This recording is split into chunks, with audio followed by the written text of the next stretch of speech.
Punjabi radio USA ਸੁਣ ਰਹੇ ਸਾਰੇ ਹੀ ਮਾਣਯੋਗ ਅਤੇ ਸਤਿਕਾਰ ਸਰੋਤਿਆਂ ਨੂੰ ਪੰਜਾਬੀ ਰੇਡੀਓ USA ਦੀ ਟੀਮ ਅਤੇ ਮੇਰੇ ਰਾਜਕਨਵੀਰ ਸਿੰਘ ਵੱਲੋਂ ਆਪ ਜੀ ਨੂੰ ਬਹੁਤ ਪਿਆਰ ਸਤਿਕਾਰ ਸਹਿਤ ਦੋਨੋਂ ਜੋੜ ਕੇ ਨਿੱਘੀ ਜਿਹੀ ਸਤਿ ਸ੍ਰੀ ਅਕਾਲ। ਸਭ ਨੂੰ ਜੀ ਨੂੰ ਆਖਦੇ ਹਾਂ। ਸਰੋਤਿਓ, ਪ੍ਰੋਗਰਾਮ ਖਬਰ 'ਤੇ ਨਜ਼ਰ ਲੈ ਕੇ ਹਾਜ਼ਰ ਹੋ ਚੁੱਕੇ ਹਾਂ। ਪ੍ਰੋਗਰਾਮ ਖਬਰ 'ਤੇ ਨਜ਼ਰ ਦੇ ਵਿੱਚ ਅੱਜ ਦੇ ਦਿਨ ਸਾਡੇ ਨਾਲ ਚੰਡੀਗੜ੍ਹ ਸਟੂਡੀਓਜ਼ ਤੋਂ ਜੁੜਦੇ ਨੇ ਸੁਸ਼ੀਲ ਦਸਾਂਝ ਜੀ। ਸੁਸ਼ੀਲ ਜੀ ਆਇਆਂ ਨੂੰ ਸਤਿ ਸ੍ਰੀ ਅਕਾਲ ਜੀ। ਬਹੁਤ ਬਹੁਤ ਮਿਹਰਬਾਨੀ ਰਾਜਕਰਨਵੀਰ ਸਿੰਘ ਜੀ ਤੇ ਪੰਜਾਬੀ ਰੇਡੀਓ USA ਦੇ ਸਾਰੇ ਸਰੋਤਿਆਂ ਨੂੰ ਵੀ ਸੁਸ਼ੀਲ ਦਸਾਂਝ ਦੀ ਪਿਆਰ ਭਰੀ ਸਤਿ ਸ੍ਰੀ ਅਕਾਲ, ਆਦਾਬ ਤੇ ਨਮਸਕਾਰ। ਫਿਰ ਦੋਸਤੋ, ਅਸੀਂ ਚੰਡੀਗੜ੍ਹ ਸਟੂਡੀਓ ਤੋਂ ਹਾਂ ਤੇ ਸਾਡੇ ਨਾਲ ਨੇ ਰਾਜਕਰਨਵੀਰ ਸਿੰਘ ਜੀ। ਖਬਰ ਤੇ ਨਜ਼ਰ ਪ੍ਰੋਗਰਾਮ 'ਚ ਯਤਨ ਰਹਿੰਦਾ ਹੈ ਕਿ ਕੁਝ ਗੱਲਾਂ ਜਿਹੜੀਆਂ ਖਬਰਾਂ 'ਚ ਆਉਂਦੀਆਂ ਪਰ ਉਹਦਾ ਵਿਸਥਾਰ ਤੁਹਾਡੇ ਕੋਲ ਨਹੀਂ ਹੁੰਦਾ। ਕੁਝ ਹੋਰ ਸੱਚ ਬੈਠੇ ਹੁੰਦੇ ਨੇ ਖਬਰ ਦੇ ਥੱਲੇ, ਉਹਨਾਂ ਨੂੰ ਤੁਹਾਡੇ ਰੂਬਰੂ ਕਰਨਾ ਸਾਡੇ ਇਸ ਪ੍ਰੋਗਰਾਮ ਦਾ ਮਕਸਦ ਹੈ। ਤੇ ਅੱਜ ਵੀ ਗੱਲਬਾਤ ਦਾ ਸਿਲਸਿਲਾ ਜਿਹੜਾ ਆ ਉਹ ਰਾਜਕਰਨਵੀਰ ਜੀ ਸ਼ੁਰੂ ਕਰਨਗੇ ਜੀ। ਪ੍ਰੋਗਰਾਮ ਸ਼ੁਰੂ ਕਰਨ ਤੋਂ ਪਹਿਲਾਂ ਸਾਡੇ ਅੱਜ ਦੇ ਪ੍ਰੋਗਰਾਮ ਦੇ ਸਪਾਂਸਰ ਉਹਨਾਂ ਦਾ ਧੰਨਵਾਦ ਕਰਨਾ ਚਾਹੁੰਦੇ ਹਾਂ। ਖਾਲਸਾ ਇੰਸ਼ੋਰੈਂਸ ਏਜੰਸੀ ਵਾਲੇ, ਜਿਨ੍ਹਾਂ ਦੇ ਕੋਲੋਂ ਤੁਸੀਂ ਹਰ ਤਰ੍ਹਾਂ ਦੀ ਇੰਸ਼ੋਰੈਂਸ ਕਰਵਾ ਸਕਦੇ ਹੋ।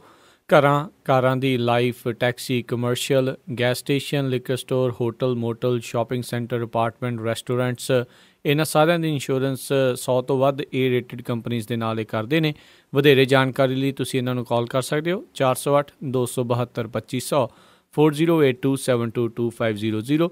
ਇਸ ਦੇ ਨਾਲ ਗੁਰਦੀਪ ਸਿੰਘ ਵਿਰਦੀ ਕਲੋਵਿਸ ਤੋਂ, ਪ੍ਰੀਤਮ ਸਿੰਘ ਤਲਵਿੰਦਰ ਸਿੰਘ ਗਿੱਲ ਬੇਕਰਸਫੀਲਡ ਤੋਂ, ਸਤਨਾਮ ਸਿੰਘ ਸ਼ੇਰਗਿੱਲ ਸੈਲਮਾ ਤੋਂ, ਜਾਫੀ ਸਿੰਘ ਬੇਕਰਸਫੀਲਡ ਤੋਂ, ਸੁੱਖਾ ਸਿੰਘ ਵਾਈਸੀਲੀਆ ਤੋਂ ਅਤੇ Punjabi American senior citizen centre Bakersfield ਤੋਂ। ਅਸੀਂ ਇਹਨਾਂ ਸਾਰਿਆਂ ਦਾ ਬਹੁਤ ਬਹੁਤ ਧੰਨਵਾਦ ਕਰਦੇ ਹਾਂ। ਜੇ ਤੁਸੀਂ ਜਾਂ ਕੋਈ ਹੋਰ ਕਾਰੋਬਾਰ ਇਸ ਪ੍ਰੋਗਰਾਮ ਨੂੰ ਸਪਾਂਸਰ ਕਰਨਾ ਚਾਹੁੰਦੇ ਹੋਣ, ਉਸ ਦੇ ਲਈ ਸੰਪਰਕ ਕਰ ਸਕਦੇ ਹੋ। ਸਟੂਡੀਓ ਨੰਬਰ 408-722-7698 4087227698 ਦੇ ਉੱਤੇ। ਅਤੇ ਸੁਸ਼ੀਲ ਜੀ, ਆਪਣੀ ਗੱਲਬਾਤ ਦਾ ਸਿਲਸਿਲਾ ਜਿਹੜਾ ਜੀ ਸ਼ੁਰੂ ਕਰਦੇ ਹਾਂ। ਨੇਪਾਲ ਦੇ ਵਿੱਚ ਅਜੇ ਪਿਛਲੇ ਕੁਛ ਦਿਨ ਪਹਿਲਾਂ ਹੀ ਇੱਕ ਵੱਡੀ ਤਰਾਸਦੀ ਵਾਪਰੀ, ਭੂਚਾਲ ਆਇਆ ਤਾਂ ਇੱਕ ਵਾਰੀ ਫਿਰ ਨੇਪਾਲ ਦੇ ਵਿੱਚ 7.3 ਤੀਬਰਤਾ ਦੇ ਨਾਲ ਇੱਕ ਭਾਰੀ ਭੂਚਾਲ ਆਇਆ। ਅਸੀਂ ਇਸ ਗੱਲੋਂ ਥੋੜ੍ਹੀ ਦੁੱਖ 'ਚ ਹੈ ਕਿ ਸਾਨੂੰ ਅੱਜ ਦੀ ਖਬਰ ਤੇ ਨਜ਼ਰ ਪ੍ਰੋਗਰਾਮ ਦੇ ਵਿੱਚ ਬਹੁਤ ਹੀ ਜ਼ਿਆਦਾ ਦੁਖਦਾਇਕ ਜਿਹੜੀ ਘਟਨਾ ਉਹਦੇ ਹਵਾਲੇ ਨਾਲ ਗੱਲ ਕਰਨੀ ਪੈ ਰਹੀ ਹੈ। ਪਹਿਲਾਂ ਤਾਂ ਅਸੀਂ ਪੰਜਾਬੀ ਰੇਡੀਓ USA ਦੀ ਸਾਰੀ ਟੀਮ ਵੱਲੋਂ ਇਸ ਤਰਾਸਦੀ ਦੇ ਉੱਤੇ ਦੁੱਖ ਪ੍ਰਗਟ ਕਰਦੇ ਹਾਂ ਤੇ ਉਮੀਦ ਕਰਦੇ ਹਾਂ ਕਿ ਬੜੀ ਛੇਤੀ ਨੇਪਾਲ ਤੇ ਭਾਰਤ ਦੇ ਨਾਲ, ਜਿਹੜੇ ਨੇਪਾਲ ਦੇ ਨਾਲ ਲੱਗਦੇ ਭਾਰਤ ਦੇ ਹਿੱਸੇ ਹੈ ਜਿੱਥੇ ਇੱਥੇ ਭੂਚਾਲ ਆਇਆ ਤੇ ਨੁਕਸਾਨ ਹੋਇਆ, ਉੱਥੇ ਮੁੜ ਤੋਂ ਜ਼ਿੰਦਗੀ ਜਿਹੜੀ ਪੈਰਾਂ ਸਿਰ ਹੋ ਕੇ ਤੁਰ ਸਕੇ, ਇਸ ਗੱਲ ਦੀ ਉਮੀਦ ਰਹੇਗੀ। ਤੇ ਸਾਰੀ ਦੁਨੀਆ ਜਿਹੜੀ ਉੱਥੇ ਮਦਦ ਲਈ ਵੌੜੀ ਹੋਈ ਹੈ ਤੇ ਹਾਲੇ ਹੋਰ ਉਸ ਮਦਦ ਦੀ ਦਰਕਾਰ ਹੈ। ਪੀੜਤ ਲੋਕਾਂ ਦੀ ਬਾਂਹ ਫੜਨ ਵਾਸਤੇ ਜਿਹੜੀਆਂ NGOs ਜਾਂ ਵੱਖ-ਵੱਖ ਜਿਹੜੇ ਜਨਤਕ ਸੰਗਠਨ ਉੱਥੇ ਪਹੁੰਚੇ ਹੋਏ ਨੇ ਜਾਂ ਵੱਖ-ਵੱਖ ਮੁਲਕਾਂ ਦੀਆਂ ਟੀਮਾਂ ਪਹੁੰਚੀਆਂ ਹੋਈਆਂ, ਉਹਨਾਂ ਨੂੰ ਕੁਝ ਦੇਰ ਹੋਰ ਬਹੁਤ ਤਨਦੇਹੀ ਨਾਲ ਉੱਥੇ ਕੰਮ ਕਰਨਾ ਪਏਗਾ ਜੀ। ਕੱਲ 1.25 ਘੰਟੇ 'ਚ ਭੂਚਾਲ ਦੇ 6 ਝਟਕੇ ਲੱਗੇ ਉੱਥੇ। ਪਹਿਲਾ ਝਟਕਾ ਦੁਪਹਿਰੇ 12:35 ਤੇ ਆਇਆ, ਦੂਸਰਾ 12:47 ਤੇ, ਤੀਸਰਾ 1:06 ਤੇ, ਚੌਥਾ 1:36 ਤੇ, ਫਿਰ 1:45 ਤੇ 1:51 ਤੇ 6ਵਾਂ ਝਟਕਾ। ਜਿਹਦਾ ਤੁਸੀਂ ਜ਼ਿਕਰ ਕੀਤਾ, 17 ਦਿਨ ਪਹਿਲਾਂ 25 ਅਪ੍ਰੈਲ ਨੂੰ ਜਿਹੜਾ ਭੂਚਾਲ ਆਇਆ ਸੀ ਨੇਪਾਲ 'ਚ, ਉਹਦੀ ਜਿਹੜੀ ਸਪੀਡ ਮਾਪੀ ਗਈ ਸੀ ਉਹ 7.9 ਮਾਪੀ ਗਈ ਸੀ। ਤੇ ਉਹਦੇ ਨਾਲ ਜਿਹੜੀ ਨੇਪਾਲ ਦਾ ਜਿਹੜਾ ਸਰਕਾਰੀ ਜਿਹੜਾ ਅਮਲਾ ਆ ਉਹਨੇ ਜਿਹੜੀ ਪੁਸ਼ਟੀ ਕੀਤੀ ਹੈ ਕਿ ਉੱਥੇ 8,000 ਤੋਂ ਜ਼ਿਆਦਾ ਲੋਕ ਮਾਰੇ ਗਏ ਸੀ ਤੇ ਭਾਰਤ ਵਿੱਚ ਉਦੋਂ 72 ਲੋਕਾਂ ਦੀ ਮੌਤ ਹੋਈ ਸੀ। ਅਸੀਂ ਉਦੋਂ ਵੀ ਕਿਹਾ, ਹੁਣ ਵੀ ਕਹਿੰਦੇ ਹਾਂ ਵੀ ਸਰਕਾਰੀ ਜਿਹੜੇ ਅੰਕੜੇ ਹੁੰਦੇ ਆ, ਜਿਹੜੇ ਅਸਲ ਅੰਕੜੇ ਹੁੰਦੇ ਆ ਉਹ ਲੁਕੋਏ ਗਏ ਹੁੰਦੇ ਜਾਣ-ਬੁੱਝ ਕੇ, ਤੇ ਉਹ 8,000 ਨਹੀਂ, ਉੱਥੇ ਲਗਭਗ 40-50 ਹਜ਼ਾਰ ਦੇ ਕਰੀਬ ਲੋਕ ਮਰੇ ਆ ਨੇਪਾਲ ਦੇ ਵਿੱਚ ਉਸ ਦਿਨ ਜਿਹੜਾ ਭੂਚਾਲ ਆਇਆ 25 ਅਪ੍ਰੈਲ ਨੂੰ। ਸੋ ਨੇਪਾਲ ਤਾਂ ਪਹਿਲਾਂ ਹੀ ਤਬਾਹ ਸੀ, ਮੁੜ ਕੇ ਪੈਰਾਂ ਸਿਰ ਹੋਣ ਦੀ ਕੋਸ਼ਿਸ਼ ਦੇ ਵਿੱਚ ਸੀ। ਅਚਾਨਕ ਫੇਰ ਝਟਕੇ ਲੱਗੇ ਤੇ ਝਟਕੇ ਵੀ ਛੋਟੇ ਨਹੀਂ, ਇਹ ਆਫਟਰ ਸ਼ਾਕ ਨਹੀਂ ਹੈ। ਆਮ ਤੌਰ ਤੇ ਕਿਹਾ ਜਾਂਦਾ ਜਦੋਂ ਇੱਕ ਵਾਰੀ ਭੂਚਾਲ ਆਉਂਦਾ ਤੇ ਆਫਟਰ ਸ਼ਾਕ ਦੀ ਉਮੀਦ ਰਹਿੰਦੀ ਹੈ ਕਿ ਫੇਰ ਤੋਂ ਕੁਝ ਝਟਕੇ ਆਉਣਗੇ, ਆਏ ਵੀ ਹੈ, ਲਗਾਤਾਰ ਝਟਕੇ। ਪਰ ਜਿਹੜਾ ਆਫਟਰ ਸ਼ਾਕ ਝਟਕਾ ਹੁੰਦਾ ਉਹ 6 ਦੀ ਸਪੀਡ ਤੋਂ ਘੱਟ ਹੁੰਦਾ। ਇਹ 7.4 ਹੈ। ਇਹਦਾ ਜਿਹੜਾ ਕੇਂਦਰ ਹੈ ਨੇਪਾਲ ਦੇ ਵਿੱਚ, ਚੀਨ ਦਾ ਝਾਮ ਏਰੀਆ ਤੇ ਨੇਪਾਲ ਦਾ ਕੁਡਾਰੀ ਏਰੀਆ ਹੈਗਾ, ਜਿੱਥੇ 7.4 ਸਪੀਡ ਨਾਲ ਇਹ ਭੂਚਾਲ ਦੇ ਝਟਕੇ ਆਏ ਹੈ। ਜਿਹੜਾ ਇੱਕ ਝਟਕਾ 1:11 ਤੇ ਲੱਗਾ ਜੀ, ਉਹਦਾ ਜਿਹੜਾ ਅਫਗਾਨਿਸਤਾਨ ਦੇ ਵਿੱਚ ਜਿਹੜੀ ਸਪੀਡ ਰਹੀ ਉਹਦੀ ਸੀਗੀ 6.9। ਭਾਰਤ ਦੇ ਵਿੱਚ ਵੀ ਲਗਭਗ ਇੰਨੀ ਕੁ ਸਪੀਡ ਰਹੀ ਇਸ ਭੂਚਾਲ ਦੀ। ਭੂਚਾਲ ਕਿੰਨਾ ਜ਼ਬਰਦਸਤ ਸੀ ਤੁਸੀਂ ਇਸ ਗੱਲ ਤੋਂ ਅੰਦਾਜ਼ਾ ਕਰ ਸਕਦੇ ਹੋ ਕਿ ਨੇਪਾਲ ਤੇ ਚੀਨ ਦੀ ਸੀਮਾ ਇਹਦਾ ਕੇਂਦਰ ਸੀ। ਜੀ ਜੀ। ਤੇ ਚੀਨ ਤੇ ਨੇਪਾਲ ਦੀ ਸੀਮਾ ਤੋਂ ਹੁੰਦਾ ਇੱਥੇ ਸਾਡੇ ਥੱਲੇ ਗੁਜਰਾਤ ਤੱਕ ਇਹਦੇ ਭੂਚਾਲ ਦੇ ਝਟਕੇ ਮਹਿਸੂਸ ਕੀਤੇ 14 ਸੂਬਿਆਂ 'ਚ ਭਾਰਤ ਦੇ ਵਿੱਚ, ਜਿਹਦੇ 'ਚ ਸਭ ਤੋਂ ਨੇੜੇ ਜਿਹੜੇ ਸੂਬੇ ਪੈਂਦੇ ਉੱਤਰ ਪ੍ਰਦੇਸ਼ ਤੇ ਬਿਹਾਰ, ਝਾਰਖੰਡ, ਪੱਛਮੀ ਬੰਗਾਲ ਤੇ ਉੱਧਰ ਆਸਾਮ। ਇਹਨਾਂ ਸੂਬਿਆਂ ਦੇ ਵਿੱਚ ਬੜਾ ਜ਼ਬਰਦਸਤ ਦਹਿਸ਼ਤ ਦਾ ਮਾਹੌਲ ਰਿਹਾ ਸਾਡੇ ਭਾਰਤ ਦੇ ਵਿੱਚ। ਇਸ ਤੋਂ ਬਿਨਾਂ ਗੁਆਂਢੀ ਮੁਲਕਾਂ ਦੇ ਵਿੱਚ ਬੰਗਲਾਦੇਸ਼, ਚੀਨ ਤੇ ਅਫਗਾਨਿਸਤਾਨ 'ਚ ਵੀ ਭੂਚਾਲ ਦੇ ਝਟਕੇ, ਪਾਕਿਸਤਾਨ 'ਚ ਵੀ ਭੂਚਾਲ ਦੇ ਝਟਕੇ ਮਹਿਸੂਸ ਕੀਤੇ ਗਏ। ਬਾਕੀ ਜਿਹੜੇ ਸਾਡੇ ਸੂਬੇ ਨੇ ਉਹਦੇ 'ਚ ਅਸੀਂ ਵੀ ਸ਼ਾਮਲ ਸੀ, ਪੰਜਾਬ ਵਾਲੇ, ਯਾਨੀ ਉੱਤਰਾਖੰਡ, ਦਿੱਲੀ, ਹਿਮਾਚਲ, ਪੰਜਾਬ, ਇਹ ਏਰੀਆ, ਫਿਰ ਰਾਜਸਥਾਨ, ਥੱਲੇ ਗੁਜਰਾਤ, ਵਿਚਾਲੇ ਸਾਡਾ ਮੱਧ ਪ੍ਰਦੇਸ਼, ਛੱਤੀਸਗੜ੍ਹ, ਉੜੀਸਾ, ਕੁਝ ਸੂਬੇ ਮੈਂ ਪਹਿਲਾਂ ਦੱਸ ਚੁੱਕਾ। ਇੱਥੇ ਯਾਨੀ 14 ਸੂਬੇ ਭਾਰਤ ਦੇ ਨੇ ਜਿੱਥੇ ਝਟਕੇ ਆਏ। ਜਿਹੜਾ ਤਾਂ ਨੇਪਾਲ ਦੇ ਵਿੱਚ ਨੁਕਸਾਨ ਹੋਇਆ, ਇਮੀਡੀਏਟ ਜਿਹੜੇ ਸਾਡੇ ਕੋਲ ਜਾਣਕਾਰੀ ਆਈ ਹੈ, 100 ਦੇ ਕਰੀਬ ਲੋਕ ਹੁਣ ਫੇਰ ਮਰੇ ਹੈ ਤੇ ਭਾਰਤ ਦੇ ਵਿੱਚ 42 ਲੋਕ ਮਰੇ ਹੈ ਇਸ ਤਾਜ਼ਾ ਭੂਚਾਲ ਦੇ ਝਟਕਿਆਂ ਦੇ ਨਾਲ ਜੀ। ਤੇ ਜੇ ਕਾਰਨ ਦਾ ਜ਼ਿਕਰ ਕਰੀਏ ਤਾਂ ਅਸੀਂ ਜਿਹੜੀ ਸਾਡੇ ਕੋਲ ਡਿਟੇਲ ਆਈ ਵੀ ਨੇਪਾਲ ਤੋਂ ਲੈ ਕੇ ਸਾਡੇ ਭਾਰਤ ਦੇ ਸੂਬਿਆਂ ਤੱਕ ਜਾਂ ਨੇਪਾਲ ਤੋਂ ਲੈ ਕੇ ਅਫਗਾਨ ਇੱਕ ਫਾਲਟ ਲਾਈਨ ਹੈ, ਉਹ ਭੂਚਾਲ ਦੀ ਵਜ੍ਹਾ ਹੈ। ਨੰਬਰ 1 ਵਜ੍ਹਾ ਜਿਹੜੀ ਦੱਸ ਰਹੀ ਹੈ, ਭਾਰਤੀ ਉਪ ਮਹਾਦੀਪ ਦੀ ਜਿਹੜੀ ਪਲੇਟਸ ਹੈ ਇਹ ਸਾਲਾਨਾ 5.5 ਸੈਂਟੀਮੀਟਰ ਉੱਤਰ ਵੱਲ ਨੂੰ ਖਿਸਕ ਰਹੀ ਹੈ, ਜਿਹਦੇ ਹਿਲਜੁਲ ਹੁੰਦੀ ਹੈ। ਤੇ ਇਹ ਪਲੇਟਸ ਜਿਹੜੀਆਂ ਆ ਆਪੋ ਵਿੱਚ ਹੀ ਵਾਰ-ਵਾਰ ਟਕਰਾਉਂਦੀਆਂ, ਜਿਹੜੀ ਧਰਤੀ ਹੇਠਲੀਆਂ ਪਲੇਟਾਂ, ਇਹ ਪਲੇਟਸ ਜਿਹੜੀਆਂ ਇਹਨਾਂ ਦੇ ਕੋਨੇ ਮੁੜ ਰਹੇ ਆ ਤੇ ਜ਼ਿਆਦਾ ਜਦੋਂ ਦਬਾਅ ਬਣਦਾ ਪਲੇਟਾਂ ਟੁੱਟਣ ਲੱਗ ਪੈਂਦੇ ਜੀ। ਫਿਰ ਜਿਹੜੀ ਹੇਠਾਂ ਜਿਹੜੀ ਐਨਰਜੀ ਹੈ ਧਰਤੀ ਦੇ ਵਿੱਚ, ਇਸ ਤੋਂ ਪਹਿਲਾਂ ਮੈਂ ਦੱਸਾਂ ਜਿਹੜੀ ਸਾਡੀ ਧਰਤੀ ਹੈ ਨਾ ਜੀ, ਇਹ ਧਰਤੀ ਦੇ ਅੰਦਰ 7 ਪਲੇਟਾਂ ਹੁੰਦੀਆਂ ਜਿਹੜੀਆਂ ਲਗਾਤਾਰ ਘੁੰਮਦੀਆਂ। ਮਤਲਬ ਸਾਡੀ ਧਰਤੀ ਦੇ ਅੰਦਰ ਸਾਡੀ ਧਰਤੀ 7 ਪਲੇਟਸ ਤੇ ਖੜੀ ਹੈ ਜਿਹੜੀ ਲਗਾਤਾਰ ਘੁੰਮਦੀਆਂ। ਤੇ ਜਿੱਥੇ ਪਲੇਟਸ ਜ਼ਿਆਦਾ ਟਕਰਾਉਂਦੀਆਂ ਉਹ ਜ਼ੋਨ ਜਿਹੜਾ ਆ ਉਹਨੂੰ ਫਾਲਟ ਲਾਈਨ ਕਹਿੰਦੇ ਆ। ਤੇ ਨੇਪਾਲ ਤੋਂ ਅਫਗਾਨਿਸਤਾਨ ਤੱਕ ਫਾਲਟ ਲਾਈਨ ਹੈ। ਤੇ ਉਹ ਜਿਹੜੇ ਮੈਂ ਕਾਰਨ ਦੱਸੇ ਵੀ ਪਲੇਟਸ ਲਗਾਤਾਰ ਆਪੋ ਵਿੱਚ ਹੀ ਟਕਰਾਉਂਦੀਆਂ, ਕੋਨੇ ਮੁੜ ਜਾਂਦੇ ਆ, ਜ਼ਿਆਦਾ ਪ੍ਰੈਸ਼ਰ ਬਣਦਾ, ਪਲੇਟਸ ਟੁੱਟਣ ਲੱਗਦੀਆਂ ਜੀ ਜੀ। ਤੇ ਜਦੋਂ ਪਲੇਟਸ ਟੁੱਟਦੀਆਂ ਤੇ ਹੇਠਾਂ ਦੀ ਜਿਹੜੀ ਐਨਰਜੀ ਹੈ, ਊਰਜਾ ਜਿਹਨੂੰ ਆਪਾਂ ਕਹਿੰਦੇ ਆ, ਧਰਤੀ ਦੇ ਹੇਠਾਂ ਜਿਹੜੀ ਐਨਰਜੀ ਹੈ ਉਹ ਬਾਹਰ ਆਉਣ ਦਾ ਰਾਹ ਲੱਭਦੀ ਹੈ। ਇਸ ਹਲਚਲ ਦੇ ਨਾਲ ਭੂਚਾਲ ਆਉਂਦਾ ਹੈ ਤੇ ਇਹ ਜਿਹੜੇ ਭੂਚਾਲ ਆ ਰਹੇ ਹੈ ਇਹਦੀ ਇਹੀ ਵਜ੍ਹਾ ਹੈ।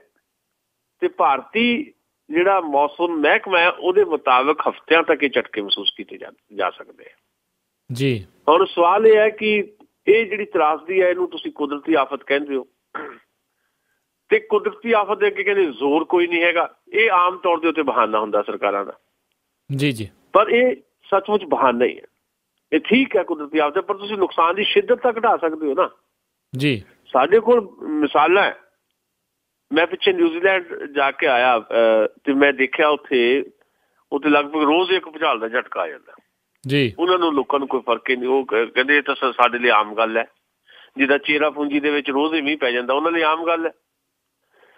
ਮੈਂ ਕਿਹਾ ਕਿਉਂ? ਕਹਿੰਦੇ ਜੀ ਇਹ ਸਾਡੀ ਧਰਤੀ ਇਸ ਕਿਸਮ ਦੀ ਹੈ ਵੀ ਇੱਥੇ ਆਉਣੇ ਭੂਚਾਲ ਦੇ ਝਟਕੇ ਤੇ ਸਾਡੇ ਇੱਥੇ ਡਿਜ਼ਾਈਨ ਇਸ ਤਰ੍ਹਾਂ ਬਿਲਡਿੰਗਾਂ ਨੂੰ ਕੀਤਾ ਗਿਆ ਕਿ ਬਹੁਤ ਜ਼ਬਰਦਸਤ ਝਟਕਾ ਆਵੇ ਤਾਂ ਹੀ ਕੋਈ ਨੁਕਸਾਨ ਹੋ ਸਕਦਾ, ਨਹੀਂ ਤਾਂ ਸਾਡੀਆਂ ਬਿਲਡਿੰਗਾਂ ਜਿਹੜੀਆਂ ਆ ਉਹਨੂੰ ਸਹਾਰਨ ਦੇ ਯੋਗ ਹੈ। ਜਾਪਾਨ ਦਾ ਆਪਾਂ ਜ਼ਿਕਰ ਕੀਤਾ ਸੀ ਪਿਛਲੀ ਵਾਰੀ ਜਦੋਂ ਭੂਚਾਲ ਦੀਆਂ ਗੱਲਾਂ ਕਰਦੇ ਸੀ। ਜਾਪਾਨ 'ਚ ਹਰ ਸਾਲ 1600 ਭੂਚਾਲ ਆਉਂਦੇ ਆ ਜੀ ਤੇ ਕਦੇ ਅਸੀਂ ਕੋਈ ਖਬਰ ਨਹੀਂ ਸੁਣੀ। ਸਾਈਕਲੋਨ ਆਇਆ, ਉਹ ਇੱਕ ਵੱਖਰਾ ਮਾਮਲਾ ਸੀ, ਉੱਥੇ ਬੜੀ ਤਬਾਹੀ ਮਚੀ ਜਾਪਾਨ ਦੇ ਵਿੱਚ। ਪਰ ਭੂਚਾਲ ਦੇ ਨਾਲ ਬਹੁਤੇ ਨੁਕਸਾਨ ਦੀਆਂ ਖਬਰਾਂ ਇਹਨਾਂ ਸਮਿਆਂ ਦੇ ਵਿੱਚ ਨਹੀਂ ਉੱਥੋਂ ਜਾਪਾਨ ਤੋਂ। ਕਾਰਨ ਉਹ ਕਹਿੰਦੇ 9 ਦੀ ਸਪੀਡ ਤੱਕ ਵੀ ਜੇ ਭੂਚਾਲ ਆ ਜਾਵੇ ਤਾਂ ਉਹਨਾਂ ਨੇ ਆਪਣੀ ਟੈਕਨੀਕ ਇੱਦਾਂ ਦੀ ਡਿਵੈਲਪ ਕੀਤੀ ਹੋਈ ਹੈ ਕਿ ਉੱਥੇ ਨੁਕਸਾਨ ਨਹੀਂ ਹੋਏਗਾ। ਤੇ ਆਮ ਤੌਰ ਦੇ ਉੱਤੇ ਇਹ ਐਡੀ ਵੱਡੀ ਸਪੀਡ ਦੇ ਨਾਲ ਭੂਚਾਲ ਆਉਂਦਾ ਨਹੀਂ, ਕਿਤੇ ਵੀ ਨਹੀਂ ਆਇਆ ਹਿਸਟਰੀ 'ਚ। ਸੋ ਇਹਦੇ 'ਚ ਬਹੁਤ ਸਾਰੀਆਂ ਗੱਲਾਂ ਹੋਰ ਵੀ ਕਰਨ ਵਾਲੀਆਂ। ਸਾਡੇ ਕੋਲ ਵਕਤ ਦੀ ਸੀਮਾ ਹੈ, ਬਹੁਤ ਗੱਲਾਂ ਹੋਰ ਹੋ ਸਕਦੀਆਂ। ਭੂਚਾਲ ਜਿਹੜੇ ਆ ਰਹੇ ਹੈ ਇਹਨਾਂ ਦਿਨਾਂ 'ਚ ਬਹੁਤ ਤੇਜ਼ੀ ਦੇ ਨਾਲ ਜਿਹੜੀਆਂ ਕੁਦਰਤੀ ਆਫਤਾਂ ਵੱਧ ਰਹੀਆਂ। ਇਹਦੇ ਬਹੁਤ ਸਾਰੇ ਮਨੁੱਖੀ ਲਾਲਚ ਦੇ ਪੈਦਾ ਕੀਤੇ ਹੋਏ ਕਾਰਨ ਹੈ ਜਿਹਨਾਂ ਤੇ ਅਸੀਂ ਪਿੱਛੇ ਵੀ ਗੱਲਾਂ ਕਰਦੇ ਰਹੇ, ਅਗਾਂਹ ਵੀ ਆਉਣ ਵਾਲੇ ਸਮੇਂ 'ਚ ਗੱਲਾਂ ਕਰਾਂਗੇ। ਜੀ ਜੀ ਜੀ। ਤੇ ਨਾਲ ਜਿਹੜੇ ਜੀ ਆਪਾਂ ਸੁਸ਼ੀਲ ਜੀ ਹੁਣ ਅਗਲੀ ਗੱਲਬਾਤ ਜਿਹੜੇ ਜੀ ਵੱਧ ਚੱਲਦੇ ਹਾਂ ਸਿਆਸਤ ਦੇ ਵੱਲ ਨੂੰ। ਪੰਜਾਬ ਦੀ ਸਿਆਸਤ ਦੇ ਵਿੱਚ ਆਮ ਆਦਮੀ ਪਾਰਟੀ ਦੇ ਲਈ ਜਿਹੜੇ ਕਾਫੀ ਕਹਿ ਲਓ ਵੀ ਸੰਕਟ ਦੀ ਜਿਹੜੀ ਸਥਿਤੀ ਆ ਉਹ ਹੋ ਰਹੀ ਆ। ਦੇਖੋ ਰਾਜਕਰਨ ਵੀਰ ਜੀ, ਅਸੀਂ ਜੇ ਸਾਡੀਆਂ ਪੁਰਾਣੀਆਂ ਰਿਕਾਰਡਿੰਗਸ ਤੁਸੀਂ ਕੱਢ ਕੇ ਸਾਡੇ ਲਿਸਨਰ ਸੁਣ, ਤੇ ਅਸੀਂ ਅਕਸਰ ਇਹ ਗੱਲ ਕੀਤੀ ਹੈ ਜਦੋਂ ਤੋਂ ਆਮ ਆਦਮੀ ਪਾਰਟੀ ਦਾ ਉਦੈ ਹੋਇਆ, ਜਾਂ ਉਸ ਤੋਂ ਪਹਿਲਾਂ ਵੀ ਜਦੋਂ ਪੀਪਲਜ਼ ਪਾਰਟੀ ਪੰਜਾਬ 'ਚ ਬਣੀ ਮਨਪ੍ਰੀਤ ਬਾਦਲ ਦੀ ਅਗਵਾਈ ਦੇ ਵਿੱਚ, ਅਸੀਂ ਇੱਕ ਲੌਜਿਕ ਦੇ ਆਧਾਰ ਦੇ ਉੱਤੇ ਆਪਣੀ ਗੱਲ ਕਹਿੰਦੇ ਰਹੇ ਹਾਂ। ਇਮੋਸ਼ਨ ਜਿਹੜਾ ਹੁੰਦਾ, ਭਾਵੁਕ ਹੋਣਾ ਬਹੁਤ ਚੰਗੀ ਗੱਲ ਹੈ। ਮਨੁੱਖ ਜਿਹੜਾ ਭਾਵੁਕ ਨਹੀਂ ਹੈ ਉਹ ਮਨੁੱਖ ਨਹੀਂ ਹੈ। ਜਿਸ ਮਨੁੱਖ ਦੇ ਵਿੱਚ ਸੰਵੇਦਨਾ ਨਹੀਂ ਹੈ ਉਹ ਮਨੁੱਖ ਕਾਹਦਾ ਹੋਇਆ ਜੀ। ਪਰ ਅਸੀਂ ਉਪ ਸੰਵੇਦਨਾ ਤੋਂ ਬਚਣਾ ਚਾਹੁੰਦੇ ਹਾਂ ਤੇ ਬਚਾਉਣਾ ਚਾਹੁੰਦੇ ਹਾਂ। ਉਪ ਭਾਵੁਕਤਾ ਜਿਹਨੂੰ ਅਸੀਂ ਕਹਿੰਦੇ ਹਾਂ, ਓਵਰ ਇਮੋਸ਼ਨਲ ਹੋਣਾ। ਅਸੀਂ ਇਹ ਅਕਸਰ ਇਹ ਗੱਲ ਕਹੀ ਹੈ ਕਿ ਆਮ ਆਦਮੀ ਪਾਰਟੀ ਜਾਂ ਉਸ ਤੋਂ ਪਹਿਲਾਂ ਪੀਪਲਜ਼ ਪਾਰਟੀ, ਇਹਦੇ 'ਚ ਦੋ ਚੀਜ਼ਾਂ ਜਿੰਨੀ ਦੇਰ ਤੱਕ ਨਹੀਂ ਆਉਂਦੀਆਂ ਉਨੀ ਦੇਰ ਤੱਕ ਇਹ ਲੋਕ ਜਿਹੜੇ ਹੈ ਅਖਬਾਰਾਂ ਦੇ ਵਿੱਚ ਬਹੁਤ ਵੱਡੇ ਹੋ ਸਕਦੇ ਆ, ਜਨਤਕ ਤੌਰ ਦੇ ਉੱਤੇ ਟੈਂਪਰੇਰੀ ਇਹਨਾਂ ਨੂੰ ਸਫਲਤਾ ਮਿਲ ਸਕਦੀ ਹੈ, ਪਰ ਸਫਲਤਾ ਦੀ ਸਦੀਵਤਾ ਜਾਂ ਸਫਲਤਾ ਦੀ ਸਥਿਰਤਾ ਜਿਹੜੀ ਹੈ ਉਹਦੀ ਪੋਸੀਬਿਲਿਟੀ ਬੜੀ ਘੱਟ ਹੈ ਜੀ। ਦੋ ਚੀਜ਼ਾਂ ਕਿਹੜੀਆਂ ਅਸੀਂ ਬਾਰ-ਬਾਰ ਦੁਹਰਾਈਆਂ, ਹੁਣ ਫਿਰ ਦੁਹਰਾ ਦਿੰਦੇ ਹਾਂ। ਨੰਬਰ 1, ਕੋਈ ਵੀ ਰਾਜਨੀਤਿਕ ਪਾਰਟੀ ਜਿਹੜੀ ਆ ਉਹਦੀ ਇੱਕ ਰਾਜਨੀਤਿਕ ਆਈਡੀਓਲੋਜੀ ਜਿਹੜੀ ਹੈ ਉਹ ਹੋਣੀ ਚਾਹੀਦੀ ਹੈ, ਇੱਕ ਰਾਜਨੀਤਿਕ ਵਿਚਾਰਧਾਰਾ ਹੋਣੀ ਚਾਹੀਦੀ। ਆਮ ਆਦਮੀ ਪਾਰਟੀ ਦੀ ਸਭ ਤੋਂ ਵੱਡੀ ਦਿੱਕਤ ਇਹ ਹੈ ਵੀ ਆਮ ਆਦਮੀ ਪਾਰਟੀ 'ਚ ਪੰਜਾਬੀ ਦੀ ਕਹਾਵਤ ਵਾਂਗ ਵਣ ਦੀ ਲੱਕੜੀ ਇਕੱਠੀ ਹੋਈ ਹੈ ਜੀ। ਵਣ ਦੀ ਲੱਕੜੀ ਜਿਹੜੀ ਇਕੱਠੀ ਹੋਈ ਹੁੰਦੀ ਹੈ ਉਹਨਾਂ ਦੀ ਤਾਸੀਰ ਵੀ ਵੱਖੋ ਵੱਖਰੀ ਹੁੰਦੀ ਹੈ।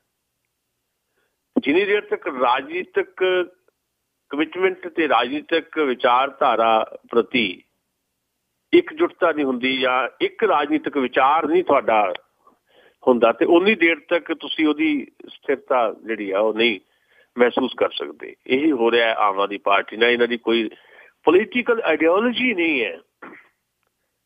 ਜੇ ਪੰਜਾਬ ਦੇ 4 MPs ਦੀ ਗੱਲ ਕਰੀਏ, ਹਰਿੰਦਰ ਸਿੰਘ ਖਾਲਸਾ ਕਿਸੇ ਹੋਰ ਓਰੀਜਨ 'ਚੋਂ ਆਏ ਨੇ, ਕਿਸੇ ਸਾਧੂ ਸਿੰਘ ਹੋਰਾਂ ਦਾ ਜਿਹੜਾ ਰਾਜਸੀ ਕਿਰਦਾਰ ਹੋਰ ਹੈ, ਡਾਕਟਰ ਧਰਮਵੀਰ ਗਾਂਧੀ ਦਾ ਰਾਜਸੀ ਕਿਰਦਾਰ ਹੋਰ ਹੈ ਜੀ। ਭਗਵੰਤ ਮਾਨ ਦਾ ਜਿਹੜਾ ਰਾਜਸੀ ਪਿਛੋਕੜ ਜਦੋਂ ਤੁਸੀਂ ਦੇਖੋਗੇ ਤੁਹਾਨੂੰ ਉੱਥੇ ਉਹ ਇੱਕ ਵਧੀਆ ਬੁਲਾਰੇ ਵੀ ਲੱਗਣਗੇ, ਸਾਰਾ ਕੁਝ ਲੱਗੇਗਾ ਲੋਕਾਂ ਦੇ ਨਾਲ। ਪਰ ਉਹਨਾਂ ਦਾ ਵੀ ਰਾਜਨੀਤਿਕ ਪਿਛੋਕੜ ਜਦੋਂ ਤੁਸੀਂ ਵਾਚੋਗੇ ਤੁਹਾਨੂੰ ਉਹਨਾਂ ਦਾ ਇੱਕ ਰਾਜਨੀਤਿਕ ਪਿਛੋਕੜ ਨਹੀਂ ਲੱਭੇਗਾ। ਉਹ ਥਾਂ ਤੋਂ ਹੁੰਦੇ ਆਮ ਆਦਮੀ ਪਾਰਟੀ 'ਚ ਆਏ ਹੈ। ਇਹ ਮੈਂ 4 MPs ਦਾ ਜ਼ਿਕਰ ਕੀਤਾ। ਜੇ ਤੁਸੀਂ ਟੌਪ ਦੀ ਲੀਡਰਸ਼ਿਪ ਜਿਹੜੀ ਆਮ ਆਦਮੀ ਪਾਰਟੀ ਨੂੰ ਦੇਖੋ ਉਹਦੇ 'ਚ ਵੀ ਤੁਹਾਨੂੰ ਇਹ ਲੱਗੂਗਾ। ਆਸ਼ੂਤੋਸ਼ ਦਾ ਜਿਹੜਾ ਮੀਡੀਆ ਦਾ ਇੱਕ ਵੱਡੀ ਮੀਡੀਆ ਹਾਊਸ ਦੇ ਵਿੱਚੋਂ ਆਇਆ, ਉਹਦਾ ਰਾਜਨੀਤਿਕ ਕਿਰਦਾਰ ਕੋਈ ਸੀਗਾ ਹੀ ਨਹੀਂ। ਉਹ ਤਾਂ ਮੀਡੀਆ ਕਰਮੀ ਸੀ ਜੀ। ਉਹਦੀ ਕੋਈ ਰਾਜਨੀਤਿਕ ਆਈਡੀਓਲੋਜੀ ਨਹੀਂ ਹੈ। ਅਰਵਿੰਦ ਕੇਜਰੀਵਾਲ ਇੱਕ ਸਰਕਾਰੀ ਅਫਸਰ ਸੀ, ਉੱਥੋਂ ਰਿਜ਼ਾਈਨ ਕਰਕੇ ਆਇਆ। ਕਿਰਨ ਬੇਦੀ ਹੁਣ ਨਹੀਂ ਇਹਨਾਂ ਦੇ ਵਿੱਚ, ਉਹ ਵੀ ਇੱਕ IPS ਅਫਸਰ ਸੀ ਵੱਡੀ। ਇਸੇ ਤਰ੍ਹਾਂ ਬਾਕੀ ਲੋਕ ਹੈ। ਕੁਮਾਰ ਵਿਸ਼ਵਾਸ ਹੈ, ਉਹ ਇੱਕ ਹਿੰਦੂ ਪਿੱਠ ਭੂਮੀ ਦੇ ਵਿੱਚੋਂ ਆਇਆ ਬੰਦਾ ਹੈ। ਕੱਲ ਨੂੰ ਉਹਨੇ ਕਿੱਥੇ ਚੱਲ ਜਾਣਾ ਕੁਝ ਨਹੀਂ ਪਤਾ। ਕੁਮਾਰ ਵਿਸ਼ਵਾਸ ਅੱਜ ਅਰਵਿੰਦ ਕੇਜਰੀਵਾਲ ਦੇ ਨਾਲ ਹੈ, ਪਰ ਮੈਂ ਅੱਜ ਹੀ ਤੁਸੀਂ ਮੇਰੀ ਗੱਲ ਜਿਹੜੀ ਹੈ ਰਿਕਾਰਡ ਕਰਕੇ ਰੱਖ ਰਹੇ ਸਾਡੇ ਸਰੋਤੇ, ਕੁਮਾਰ ਵਿਸ਼ਵਾਸ ਨੇ ਕਦੋਂ ਆਮ ਆਦਮੀ ਪਾਰਟੀ ਛੱਡ ਜਾਣਾ ਕੁਝ ਨਹੀਂ ਪਤਾ। ਇਹ ਮੈਂ ਦਾਅਵੇ ਨਾਲ ਕਹਿ ਰਿਹਾ, ਕਿਉਂਕਿ ਉਹਦੀ ਜਿਹੜੀ ਪਿੱਠ ਭੂਮੀ ਆ ਉਹਨੂੰ ਉੱਥੇ ਲੈ ਕੇ ਜਾਏਗੀ ਜਿੱਥੇ ਉਹਦੇ ਸੁਪਨੇ ਪਏ ਆ। ਆਉਣ ਵਾਲੇ ਸਮੇਂ ਤੁਸੀਂ ਇਹ ਸਾਰੀਆਂ ਚੀਜ਼ਾਂ ਦੇਖੋਗੇ। ਇੱਥੇ ਆਮ ਆਦਮੀ ਪਾਰਟੀ ਦੀ ਬਾਕੀ ਲੀਡਰਸ਼ਿਪ ਦੇ ਵਿੱਚ ਵੀ ਇੱਦਾਂ ਯੋਗੇਂਦਰ ਯਾਦਵ ਇੱਕ ਸਮਾਜਵਾਦੀ ਵਿਚਾਰਧਾਰਾ ਤੋਂ ਪ੍ਰਭਾਵਿਤ ਹੋ ਕੇ ਇਸ ਲਹਿਰ 'ਚ ਆਇਆ। ਉੱਦਾਂ ਉਹ ਵੀ ਇੱਕ ਰਿਸਰਚ ਵਰਕ ਕਰਨ ਵਾਲਾ ਬੰਦਾ ਸੀ, ਤੇ ਇੱਦਾਂ ਹੀ ਪ੍ਰਸ਼ਾਂਤ ਭੂਸ਼ਣ। ਸੋ ਇਹਨਾਂ ਦੀ ਜਿਹੜੀ ਰਾਜਨੀਤਿਕ ਪਿੱਠ ਭੂਮੀ ਇੱਕ ਨਹੀਂ ਹੈ, ਤੇ ਇੱਕ ਰਾਜਨੀਤਿਕ ਵਿਚਾਰਧਾਰਾ ਡਿਵੈਲਪ ਕਰਨ ਦੀ ਕੋਸ਼ਿਸ਼ ਵੀ ਨਹੀਂ ਹੋ ਸਕੀ। ਕੋਸ਼ਿਸ਼ ਇਸ ਕਰਕੇ ਨਹੀਂ ਹੋ ਸਕੀ, ਡਿੱਕੇ ਬੜੇ ਆ ਜੀ। ਸੋ ਇੱਕ ਗੱਲ ਤੇ ਦੂਜੀ ਗੱਲ ਡਿਸਿਪਲਿਨ ਦਾ ਮਾਮਲਾ ਹੁੰਦਾ, ਅਨੁਸ਼ਾਸਨ ਦਾ। ਡਿਸਿਪਲਿਨ ਇਸ ਕਰਕੇ ਨਹੀਂ ਸੀ ਇਸ ਪਾਰਟੀ 'ਚ ਹੋ ਸਕਦਾ ਕਿਉਂਕਿ ਰਾਜਨੀਤਿਕ ਪਿੱਠ ਭੂਮੀ ਇੱਕ ਨਹੀਂ ਹੈਗੀ। ਮੈਂ ਨਾ ਮੰਨਣ ਵਾਲੀ ਗੱਲ ਹੈ। ਤੂੰ ਜੋ ਕਿਹਾ ਮੈਂ ਕਿੱਦਾਂ ਮੰਨਣਾ, ਮੈਂ ਜੋ ਕਿਹਾ ਉਹ ਕਿੱਦਾਂ ਮੰਨ ਲਵੇ। ਤੀਜੀ ਜਿਹੜੀ ਇਨਰ ਡੈਮੋਕ੍ਰੇਸੀ, ਜਿਹੜੀ ਅੰਦਰੂਨੀ ਜਮਹੂਰੀਅਤ ਹੁੰਦੀ, ਇਹ ਤਿੰਨੇ ਚੀਜ਼ਾਂ ਜਿਹੜੀਆਂ ਆ ਜਾਨ ਹੁੰਦੀ ਹੈ ਕਿਸੇ ਵੀ ਪਾਰਟੀ ਦੀ। ਤੇ ਤਿੰਨਾਂ ਚੀਜ਼ਾਂ 'ਚ ਜਿਹੜੀ ਪਹਿਲੀ ਚੀਜ਼ ਹੈ ਰਾਜਨੀਤਿਕ ਆਈਡੀਓਲੋਜੀ, ਜਿਹੜੀ ਪੋਲੀਟੀਕਲ ਆਈਡੀਓਲੋਜੀ ਜਿਹੜੀ ਮੈਂ ਗੱਲ ਕਰਾਂ, ਉਹ ਪ੍ਰਿੰਸੀਪਲ ਹੈ, ਉਹ ਕੇਂਦਰ ਹੈ। ਬਾਕੀ ਦੋ ਚੀਜ਼ਾਂ ਉਹਦੇ ਨਾਲ ਜੁੜੀਆਂ ਹੈ। ਤੇ ਇਸ ਕਰਕੇ ਜਿੰਨੀ ਦੇਰ ਤੱਕ ਕਿਸੇ ਪਾਰਟੀ ਦੀ ਰਾਜਨੀਤਿਕ ਵਿਚਾਰਧਾਰਾ ਸਪਸ਼ਟ ਨਹੀਂ ਹੈ, ਉਹ ਪਾਰਟੀ ਵਿਕਸਿਤ ਨਹੀਂ ਹੋ ਸਕਦੀ, ਵਿਕਾਸ ਨਹੀਂ ਕਰ ਸਕਦੀ। ਸਥਾਈ ਤੌਰ ਦੇ ਉੱਤੇ ਉਹ ਆਪਣੀ ਪਰਫਾਰਮੈਂਸ ਨਹੀਂ ਦੇ ਸਕਦੀ, ਅਸਥਾਈ ਤੌਰ ਦੇ ਉੱਤੇ ਕੁਝ ਝਲਕਾਰੇ ਜਿਹੜੇ ਆ ਪੈਦਾ ਕਰ ਸਕਦੀ ਹੈ, ਜਿਹਦੇ ਨਾਲ ਲੋਕ ਭੁਲੇਖੇ 'ਚ ਫਸ ਜਾਂਦੇ ਆ ਤੇ ਲੋਕ ਭੁਲੇਖੇ 'ਚ ਫਸੇ ਆਮ ਆਦਮੀ ਪਾਰਟੀ। ਇਸੇ ਕਰਕੇ ਆਪ ਮੁਹਾਰੇ ਬਿਨਾਂ ਕਿਸੇ ਜਨਤਕ ਮੁਹਾਜ ਦੇ ਆਮ ਆਦਮੀ ਪਾਰਟੀ ਨੂੰ ਪੰਜਾਬ 'ਚ 4 ਲੋਕ ਸਭਾ ਦੀਆਂ ਸੀਟਾਂ ਜਿਤਾਈਆਂ ਲੋਕਾਂ ਨੇ ਜਿਤਾਈਆਂ। ਆਮ ਆਦਮੀ ਪਾਰਟੀ ਦੀ ਕੋਈ ਕਾਰਗੁਜ਼ਾਰੀ ਕਰਕੇ ਨਹੀਂ ਉਹ ਜਿੱਤੇ ਜੀ, ਲੋਕਾਂ ਨੇ ਜਿਤਾਈਆਂ ਜਾਂ ਅਕਾਲੀਆਂ ਜਾਂ ਕਾਂਗਰਸੀਆਂ ਨੇ ਜਿਤਾਈਆਂ। ਜੇ ਆਮ ਆਦਮੀ ਪਾਰਟੀ ਦੇ 4 MP ਜਿੱਤੇ, ਉਹ ਆਮ ਆਦਮੀ ਪਾਰਟੀ ਦੇ 4 MP ਦੇ ਵਿੱਚੋਂ ਭਗਵੰਤ ਮਾਨ ਤੋਂ ਬਿਨਾਂ ਜਾਂ ਡਾਕਟਰ ਧਰਮਵੀਰ ਗਾਂਧੀ ਤੋਂ ਬਿਨਾਂ ਕੋਈ ਬਹੁਤ ਜ਼ਿਆਦਾ ਪੋਪੂਲਰ ਬੰਦਾ ਨਹੀਂ ਸੀ ਜੀ, ਸਧਾਰਨ ਲੋਕ ਜਿੱਤ ਗਏ। ਸਾਡੇ ਇੱਥੇ ਜਲੰਧਰ ਤੋਂ ਜੋਤੀ ਮਾਨ ਹੈ, 2.5 ਲੱਖ ਵੋਟਾਂ ਲੈ ਗਈ, ਉਹਨੂੰ ਕੋਈ ਜਲੰਧਰ ਦੇ ਇੱਕ ਮੁਹੱਲੇ ਤੋਂ ਵੱਧ ਨਹੀਂ ਸੀ ਕੋਈ ਜਾਣਦਾ। 2.5 ਲੱਖ ਵੋਟਾਂ ਕੋਈ ਛੋਟੀ ਗੱਲ ਨਹੀਂ ਹੈਗੀ ਜੀ। ਇਹ ਕਿਉਂ ਹੋਇਆ? ਇਹ ਲੋਕਾਂ ਨੇ ਵੋਟਾਂ ਪਾਈਆਂ, ਆਮ ਆਦਮੀ ਪਾਰਟੀ ਕਰਕੇ ਨਹੀਂ ਭਾਈ, ਲੋਕਾਂ ਨੇ ਵੋਟਾਂ ਪਾਈਆਂ ਜਾਂ ਕਾਂਗਰਸੀਆਂ ਤੇ ਅਕਾਲੀਆਂ ਤੇ BJP ਦੀਆਂ ਨਾਕਾਮੀਆਂ ਕਰਕੇ ਨੈਗੇਟਿਵ ਵੋਟ ਉਹਨਾਂ ਨੂੰ ਪਈ ਹੈ ਜੀ ਜੀ। ਇਹ ਗੱਲਾਂ ਥੋੜ੍ਹੀਆਂ ਕੌੜੀਆਂ ਲੱਗ ਸਕਦੀਆਂ ਪਰ ਗੱਲਾਂ ਇਹ ਸੱਚੀਆਂ ਹੈ। ਸੋ ਅਸੀਂ ਇਹ ਕਹਿੰਦੇ ਹਾਂ ਕਿ ਹੁਣ ਸੁੱਚਾ ਸਿੰਘ ਛੋਟੇਪੁਰ ਹੈ, ਸੁੱਚਾ ਸਿੰਘ ਛੋਟੇਪੁਰ ਦਾ ਰਾਜਨੀਤਿਕ ਪਿੱਠ ਭੂਮੀ ਕੀ ਹੈ ਤੁਸੀਂ ਸਾਰੇ ਜਾਣਦੇ ਹੋ। ਹੁਣ ਉਹਨਾਂ ਨੂੰ ਹਟਾਉਣ ਦੀ ਗੱਲ ਹੋ ਰਹੀ ਹੈ। ਡਾਕਟਰ ਦਲਜੀਤ ਸਿੰਘ ਬੜੇ ਸਿਆਣੇ ਬਜ਼ੁਰਗ ਸਾਡੇ ਆਈ ਸਪੈਸ਼ਲਿਸਟ ਨੇ, ਅੰਮ੍ਰਿਤਸਰ ਤੋਂ ਚੋਣ ਵੀ ਲੜੀ ਲੋਕ ਸਭਾ ਦੀ ਉਹਨਾਂ ਨੇ, ਉਹ ਅਨੁਸ਼ਾਸਨੀ ਕਮੇਟੀ ਦੀ ਚੇਅਰਮੈਨ ਹੈ। ਤੁਸੀਂ ਇਸ ਪਾਰਟੀ ਦੀ ਤਰਾਸਦੀ ਦੇਖੋ, ਜਿਹੜੀ ਨੈਸ਼ਨਲ ਪਾਰਟੀ ਹੈਗੀ ਆਮ ਆਦਮੀ ਪਾਰਟੀ, ਨੈਸ਼ਨਲ ਜਿਹੜੇ ਉਹਦੇ ਅਨੁਸ਼ਾਸਨੀ ਕਮੇਟੀ ਦੇ ਚੇਅਰਮੈਨ ਸੀ ਪ੍ਰਸ਼ਾਂਤ ਭੂਸ਼ਣ, ਉਹਨਾਂ ਦੀ ਅਨੁਸ਼ਾਸਨੀ ਕਮੇਟੀ ਨੇ ਪਾਰਟੀ ਚੋਂ ਕੱਢਿਆ। ਤੁਸੀਂ ਅੰਦਾਜ਼ਾ ਕਰੋ, ਇੱਕ ਅਨੁਸ਼ਾਸਨੀ ਕਮੇਟੀ ਦਾ ਚੇਅਰਮੈਨ ਅਨੁਸ਼ਾਸਨੀ ਕਮੇਟੀ ਨੂੰ ਪਾਰਟੀ ਚੋਂ ਕੱਢ ਰਹੀ ਹੈ ਆਪਣੇ ਚੇਅਰਮੈਨ ਨੂੰ। ਹੁਣ ਦਲਜੀਤ ਸਿੰਘ ਬਾਰੇ ਕਿਹਾ, ਡਾਕਟਰ ਦਲਜੀਤ ਸਿੰਘ ਬਾਰੇ ਸੰਜੇ ਸਿੰਘ ਨੇ, ਜਿਹੜਾ ਸੰਜੇ ਸਿੰਘ ਪੰਜਾਬ ਦਾ ਇੰਚਾਰਜ ਲਾਇਆ ਹੋਇਆ, ਉਹ ਕਹਿੰਦਾ ਜੀ ਅਨੁਸ਼ਾਸਨੀ ਕਮੇਟੀ ਦਾ ਚੇਅਰਮੈਨ ਦਲਜੀਤ ਸਿੰਘ ਦਾ ਕੋਈ ਹੱਕ ਹੀ ਨਹੀਂ ਵੀ ਉਹ ਸੁੱਚਾ ਸਿੰਘ ਛੋਟੇਪੁਰ ਨੂੰ ਕੱਢਣ ਦੀ ਗੱਲ ਕਰੇ, ਤੇ ਇਸ ਕਰਕੇ ਉਹਦੇ ਖਿਲਾਫ ਕਾਰਵਾਈ ਕਰਾਂਗੇ। ਯਾਨੀ ਹਿੰਦੁਸਤਾਨ 'ਚ ਪਹਿਲੀ ਵਾਰੀ ਹੋ ਰਿਹਾ ਹੈ ਕਿ ਕਿਸੇ ਪੋਲੀਟੀਕਲ ਪਾਰਟੀ ਦੀਆਂ ਕੇਂਦਰੀ ਤੇ ਸੂਬਾਈ ਅਨੁਸ਼ਾਸਨੀ ਕਮੇਟੀਆਂ ਦੇ ਚੇਅਰਮੈਨ ਜਿਹੜੇ ਹੈ ਉਹ ਹਟਾਏ ਜਾ ਰਹੇ। ਇਹ ਤਮਾਸ਼ਾ ਅਸੀਂ ਦੇਖਿਆ, ਅਸੀਂ ਇਹ ਤਮਾਸ਼ਾ ਹਾਲੇ ਹੋਰ ਦੇਖਣਾ, ਪਰ ਇਹ ਤਮਾਸ਼ਾ ਅਸੀਂ ਦੁੱਖ ਨਾਲ ਦੇਖ ਰਹੇ ਹਾਂ। ਤਮਾਸ਼ਾ ਆਮ ਤੌਰ ਦੇ ਉੱਤੇ ਹਾਸੇ ਨਾਲ ਦੇਖਿਆ ਜਾਂਦਾ ਹੈ, ਪਰ ਇਹ ਤਮਾਸ਼ਾ ਅਸੀਂ ਦੁੱਖ ਨਾਲ ਦੇਖ ਰਹੇ ਹਾਂ ਕਿਉਂਕਿ ਇੱਕ ਬਦਲ ਜਿਹੜਾ ਅਲਟਰਨੇਟ ਦੀਆਂ ਉਮੀਦਾਂ ਜਗਾਈਆਂ ਸੀ, ਉਹ ਸਾਰੀਆਂ ਉਮੀਦਾਂ ਜਿਹੜੀਆਂ ਉਹ ਪਾਣੀ ਹੋ ਗਈਆਂ ਜੀ ਜੀ ਜੀ। ਬਿਲਕੁਲ ਜਿਹੜੀ ਤੁਸੀਂ ਗੱਲ ਕੀਤੀ ਹੈ, ਅਤੇ 2017 ਦੇ ਵਿੱਚ ਜਦੋਂ ਆਪਾਂ ਲੋਕ ਸਭਾ ਦੀਆਂ ਇਲੈਕਸ਼ਨਾਂ ਦੇਖੀਆਂ, ਕਾਫੀ ਜ਼ਿਆਦਾ ਕਹਿ ਰਹੇ ਸੀਗੇ ਲੋਕ ਵੀ 2017 'ਚ ਆਮ ਆਦਮੀ ਪਾਰਟੀ ਦੀ ਸਰਕਾਰ ਵੀ ਆਵੇਗੀ। ਜਿਸ ਹਾਲਾਤ ਦੇ ਵਿੱਚ ਇਸ ਟਾਈਮ ਆਮ ਆਦਮੀ ਪਾਰਟੀ ਲੰਘ ਰਹੀ ਆ, ਢਾਂਚਾ ਵੀ ਅਜੇ ਪੂਰੀ ਤਰੀਕੇ ਨਾਲ ਤਿਆਰ ਨਹੀਂ, ਅਤੇ ਅੰਦਰੂਨੀ ਲੜਾਈਆਂ ਜਿਹੜੇ ਦੋ ਫਾੜਤਾ ਅਤੇ ਇਹ ਸਾਰੀਆਂ ਚੀਜ਼ਾਂ ਸਾਹਮਣੇ ਆ ਰਹੀਆਂ, ਕੀ ਸੰਭਾਵਨਾਵਾਂ, ਕੀ ਪੋਸੀਬਿਲਿਟੀਆਂ ਹੈਗੀਆਂ ਇਹਨਾਂ ਦੀ? ਦੇਖੋ, ਮੈਂ ਦਾਅਵਾ ਤਾਂ ਨਹੀਂ ਕਰਦਾ, ਪਰ ਕਿਉਂਕਿ ਭਵਿੱਖਬਾਣੀ ਕੀਤੀ ਨਹੀਂ ਜਾ ਸਕਦੀ। ਰਾਜਨੀਤੀ ਦੇ ਵਿੱਚ ਤਾਂ ਕੁਝ ਵੀ ਪੋਸੀਬਲ ਹੈ। ਸਾਡੇ ਹਿੰਦੁਸਤਾਨ ਦੇ ਵਿੱਚ ਲੋਕਾਂ ਦੇ ਮਨ ਜਿਹੜੇ ਹੈ ਉਹ ਪੜ੍ਹੇ ਨਹੀਂ ਜਾ ਸਕਦੇ ਅੱਜ ਦੀ ਤਰੀਕ ਦੇ ਵਿੱਚ। ਇਸੇ ਕਰਕੇ ਜਿੰਨੇ ਵੀ ਕਈ ਵਾਰੀ ਸਰਵੇ ਆਉਂਦੇ ਆ, ਉਹ ਸਾਰੇ ਮੂੰਹ ਦੇ ਮੂੰਹ ਪੈ ਜਾਂਦੇ ਆ। ਤੁਸੀਂ ਕੇਵਲ ਭਾਰਤ ਦੀ ਗੱਲ ਨਹੀਂ ਹੈ ਕਿ ਤੁਸੀਂ ਹੁਣੇ ਬਰਤਾਨੀਆ ਦੇ ਨਤੀਜੇ ਦੇਖੇ ਹੈ। ਬਰਤਾਨੀਆ ਦੇ ਵਿੱਚ ਹੁਣੇ ਚੋਣਾਂ ਹੋ ਕੇ ਹਟੀਆਂ, ਡੇਵਿਡ ਕੈਮਰਨ ਛੇੜ ਤੋਂ ਸਪਸ਼ਟ ਬਹੁਮਤ ਦੇ ਨਾਲ ਉੱਥੇ ਸਰਕਾਰ ਬਣਾ ਗਏ ਜੀ ਜੀ ਜੀ। ਸਾਰੀਆਂ ਭਵਿੱਖਬਾਣੀਆਂ ਉਹਨਾਂ ਦੇ ਖਿਲਾਫ ਸੀ। ਇਹ ਕਿਹਾ ਜਾ ਰਿਹਾ ਸੀ ਕਿ ਬੜੀ ਜ਼ਬਰਦਸਤ ਟੱਕਰ ਲੇਬਰ ਪਾਰਟੀ ਨਾਲ ਉਹਨਾਂ ਦੀ ਹੋਏਗੀ, ਤੇ ਹੋਇਆ ਕੀ? ਹੋਇਆ ਇਹ ਕਿ ਉਹ ਪਹਿਲੀ ਵਾਰ ਸਪਸ਼ਟ ਬਹੁਮਤ ਲੈ ਕੇ ਉਹਨਾਂ ਨੂੰ ਵਿਸਾਖੀਆਂ ਦੀ ਲੋੜ ਵੀ ਨਹੀਂ ਪਈ। ਜਾਣੀ ਲੋਕਾਂ ਦੇ ਦਿਲਾਂ ਨੂੰ ਪੜ੍ਹਨ ਦੀ ਮੁਹਾਰਤ ਦਾ ਦਾਅਵਾ ਜਿਹੜੇ ਲੋਕ ਕਰਦੇ ਆ, ਉਹ ਕਿਤੇ ਇੱਕ ਅੱਧੀ ਵਾਰੀ ਕਿਤੇ ਸਫਲ ਵੀ ਹੋ ਜਾਂਦੇ ਆ, ਕਿਉਂਕਿ ਫਟੇ ਹੈ। ਜਿੱਦਾਂ ਕੋਈ ਪੰਡਿਤ ਕਹਿ ਦੇਵੇ, ਜੋਤਸ਼ੀ ਕਹਿ ਦੇਵੇ ਵੀ ਤੁਹਾਡੇ ਮੁੰਡਾ ਹੋਏਗਾ, ਜਦੋਂ ਮੁੰਡਾ ਹੋ ਪੰਡਿਤ ਦੀ ਬੱਲੇ ਬੱਲੇ, ਜੇ ਕੁੜੀ ਹੋ ਗਈ ਤੇ ਪੰਡਿਤ ਨੂੰ ਕੁਛ ਨਹੀਂ ਕਹਿਣਾ ਵੀ ਸਾਡੇ ਤੋਂ ਗਲਤੀ ਹੋ ਗਈ। ਪੰਡਿਤ ਜੀ ਨੇ ਤਾਂ ਕੋਈ ਤਰੀਕਾ ਦੱਸਿਆ ਸੀ, ਉਹਨਾਂ ਨੇ ਉਪਾਅ ਦੱਸਿਆ ਸੀ, ਅਸੀਂ ਉਹ ਉਪਾਅ ਸਹੀ ਤਰੀਕੇ ਨਾਲ ਕੀਤਾ ਨਹੀਂ। ਇਹੀ ਰਾਜਸੀ ਪੰਡਤਾਂ ਦਾ ਮਸਲਾ ਹੈ।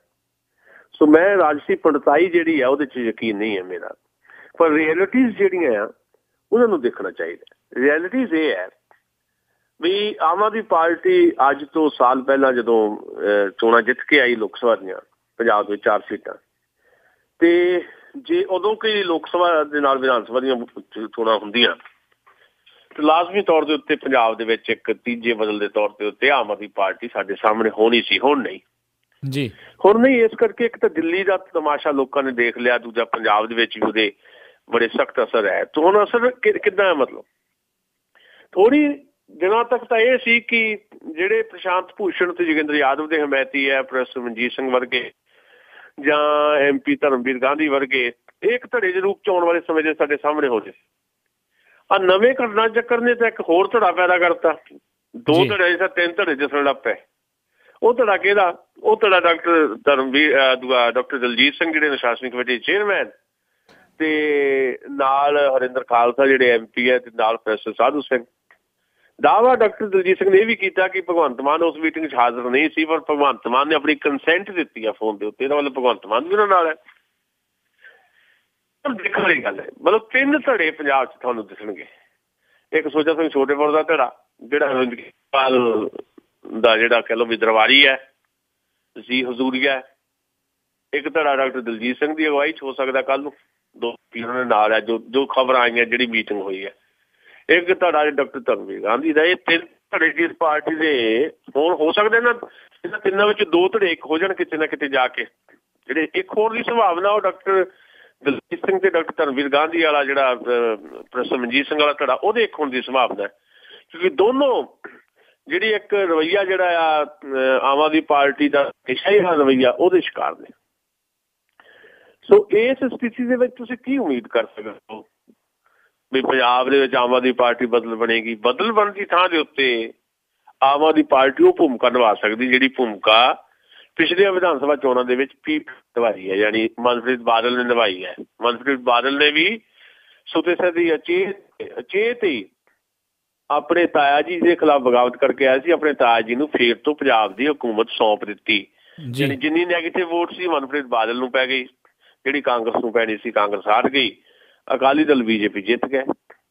ਔਰ ਤੀਜੀ ਵਾਰ ਸ਼ਾਇਦ ਦੁਨੀਆ ਇਹ ਹਿਸਟਰੀ ਸ਼ਾਇਦ ਕਾਇਮ ਹੋ ਜਾਣੀ ਆ ਵੀ ਕਾਂਗਰਸ ਪਹਿਲੇ ਕਰੀਲੇ ਆ, ਆਮ ਆਦਮੀ ਪਾਰਟੀ ਬਦਲ ਬਣ ਨਹੀਂ ਸਕੀ। ਉਹ ਨੈਗੇਟਿਵ ਵੋਟ ਸਾਰੀ ਆਮ ਆਦਮੀ ਪਾਰਟੀ ਨੂੰ ਪੈ ਜਾਣੀ ਹੈ ਜਾਂ ਉਹਦੇ ਧੜਿਆਂ ਪੈ ਜਾਣੀ ਹੈ, ਜਿਹੜੇ ਵੱਖਰੇ ਵੱਖਰੇ ਧੜੇ ਹੋਣਗੇ। ਤੇ ਬਾਦਲ ਸਾਹਿਬ ਦੀਆਂ ਪੌਂਬਾਰਾਂ ਇੱਕ ਵਾਰ ਫੇਰ ਬੀਤੇ ਬਿਨਾਂ ਕੁਝ ਕੀਤਿਆਂ ਲੋਕਾਂ ਦੇ ਉੱਤੇ ਐਡਾ ਜ਼ੁਲਮ ਹੋ ਰਿਹਾ, ਜ਼ਬਰ ਹੋ ਰਿਹਾ ਪੰਜਾਬ ਦੇ ਵਿੱਚ, ਹਰ ਖੇਤਰ ਦੇ ਵਿੱਚ ਨਾਕਾਮ ਹੈ ਇਹ ਸਰਕਾਰ। ਸਿਹਤ ਪੰਜਾਬ ਦੀ ਲਗਾਤਾਰ ਗਿਰ ਰਹੀ ਹੈ। ਪੰਜਾਬ ਨਸ਼ਿਆਂ ਦੇ ਵਿੱਚ ਇੰਨੀ ਬੁਰੀ ਤਰ੍ਹਾਂ ਗਰਕ ਹੋ ਗਿਆ ਹੈ। ਪੰਜਾਬ ਦੇ ਵਿੱਚ 80 ਲੱਖ ਹੱਥ ਬੇਰੁਜ਼ਗਾਰ ਹੈ।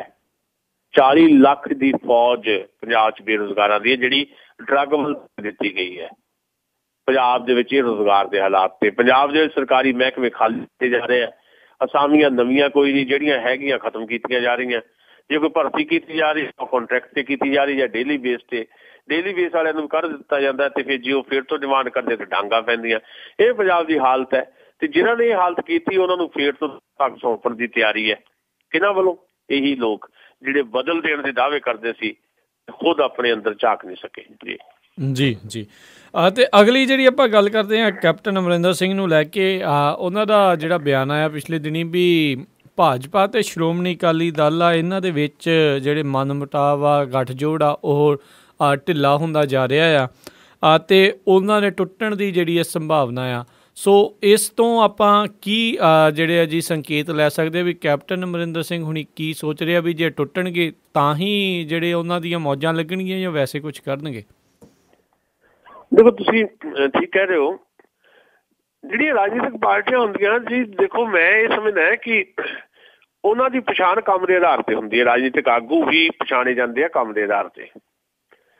ਪਰ ਸਾਡੀ ਬਦਕਿਸਮਤੀ ਇਹ ਹੈ, ਅੱਜ ਅਸੀਂ ਜਿਸ ਦੌਰ 'ਚ ਜੀ ਰਹੇ ਹਾਂ, ਸਾਡੀਆਂ ਰਾਜਨੀਤਿਕ ਪਾਰਟੀਆਂ ਨੇ ਤੇ ਉਹਨਾਂ ਦੇ ਆਗੂਆਂ ਨੇ ਇਹ ਸੋਚ ਲਿਆ ਕਿ ਉਹਨਾਂ ਨੇ ਸਿਰਫ ਇਹ ਦੇਖਣਾ ਕਿ ਮੌਕਾ ਕਿੱਥੇ ਬਣਦਾ ਹੈ, ਮੌਕਾ ਅਵੇਲ ਕਰਨਾ, ਆਪ ਨਹੀਂ ਕੁਝ ਵੀ ਕਰਨਾ। ਉਡੀਕ ਕਰਨੀ ਹੈ, ਉਡੀਕ ਕਰਕੇ ਕਦੀ ਕੁਝ ਹੁੰਦਾ ਨਹੀਂ। ਕਿਉਂਕਿ ਅਸੀਂ ਇਹ ਸਮਝਦੇ ਹਾਂ ਕਿ ਜਿਹੜੇ ਮਿਰੀਕਲਸ ਹੈ, ਚਮਤਕਾਰ ਹੈ, ਉਹਨਾਂ 'ਚ ਸਾਡਾ ਯਕੀਨ ਨਹੀਂ ਹੈ। ਪਰ ਇਹ ਜਿਹੜੇ ਰਾਜਨੇਤਾ ਹੈਗੇ ਆ ਸਾਡੇ, ਚਾਹੇ ਉਹ ਕੈਪਟਨ ਅਮਰਿੰਦਰ ਸਿੰਘ ਹੈ, ਚਾਹੇ ਕੋਈ ਵੀ ਹੋਰ ਹੈ, ਇਹ ਮਿਰੀਕਲਸ ਦੇ ਵਿੱਚ ਵਿਸ਼ਵਾਸ ਰੱਖਦੇ ਆ ਜੀ। ਹੁਣ ਉਹਨਾਂ ਨੂੰ ਇਹ ਮਿਰੀਕਲਸ ਦਾ ਵਿਸ਼ਵਾਸ ਹੈ ਜਾਂ ਚਮਤਕਾਰ ਦਾ ਵਿਸ਼ਵਾਸ ਹੈ ਕਿ ਭਾਰਤੀ ਜਨਤਾ ਪਾਰਟੀ ਅਨਸਿਕਿਉਰ ਫੀਲ ਕਰ ਰਹੀ ਹੈ ਪੰਜਾਬ ਦੇ ਵਿੱਚ, ਕਿਉਂਕਿ ਉਹ ਹੁਣ ਇਹ ਸਰਕਾਰ ਦੇ ਵਿੱਚ ਤਾਂ ਹੈ ਪਰ ਸਰਕਾਰ ਨੂੰ ਇਹਦੀ ਲੋੜ ਨਹੀਂ ਹੈ। ਤੇ ਕੈਪਟਨ ਅਮਰਿੰਦਰ ਸਿੰਘ ਇਸ ਚਮਤਕਾਰ ਦੀ ਉਡੀਕ ਕਰ ਰਹੇ ਹੈ ਕਿ ਭਾਰਤੀ ਜਨਤਾ ਪਾਰਟੀ ਤੇ ਅਕਾਲੀ ਦਲ ਦਾ ਇਹ ਗੱਠਜੋੜ 2017 ਤੱਕ ਟੁੱਟ ਜਾਏਗਾ ਤੇ ਸਾਡਾ ਦਾਅ ਲੱਗ ਜਾਏਗਾ। ਉਹ ਦਾਅ ਕਿੱਦਾਂ ਲੱਗੇਗਾ? ਪਹਿਲਾਂ ਤਾਂ ਆਪ ਜਿਹੜੀ ਕਾਂਗਰਸ ਪਾਰਟੀ ਉਹ ਤਾਂ ਇੱਕ ਹੋਵੇ ਨਾ, ਫਿਰ ਜੇ ਸੱਚਮੁੱਚ ਉਹ ਰਾਜ ਸੱਤਾ ਹਾਸਲ ਕਰਨਾ ਚਾਹੁੰਦੇ ਉਹਦੇ ਵਾਸਤੇ ਲੋਕਾਂ ਦੇ ਵਿੱਚ ਜਾਣ, ਜਨ ਸੰਪਰਕ ਕਰਨ। ਉਹ ਕਰਨਾ ਨਹੀਂ।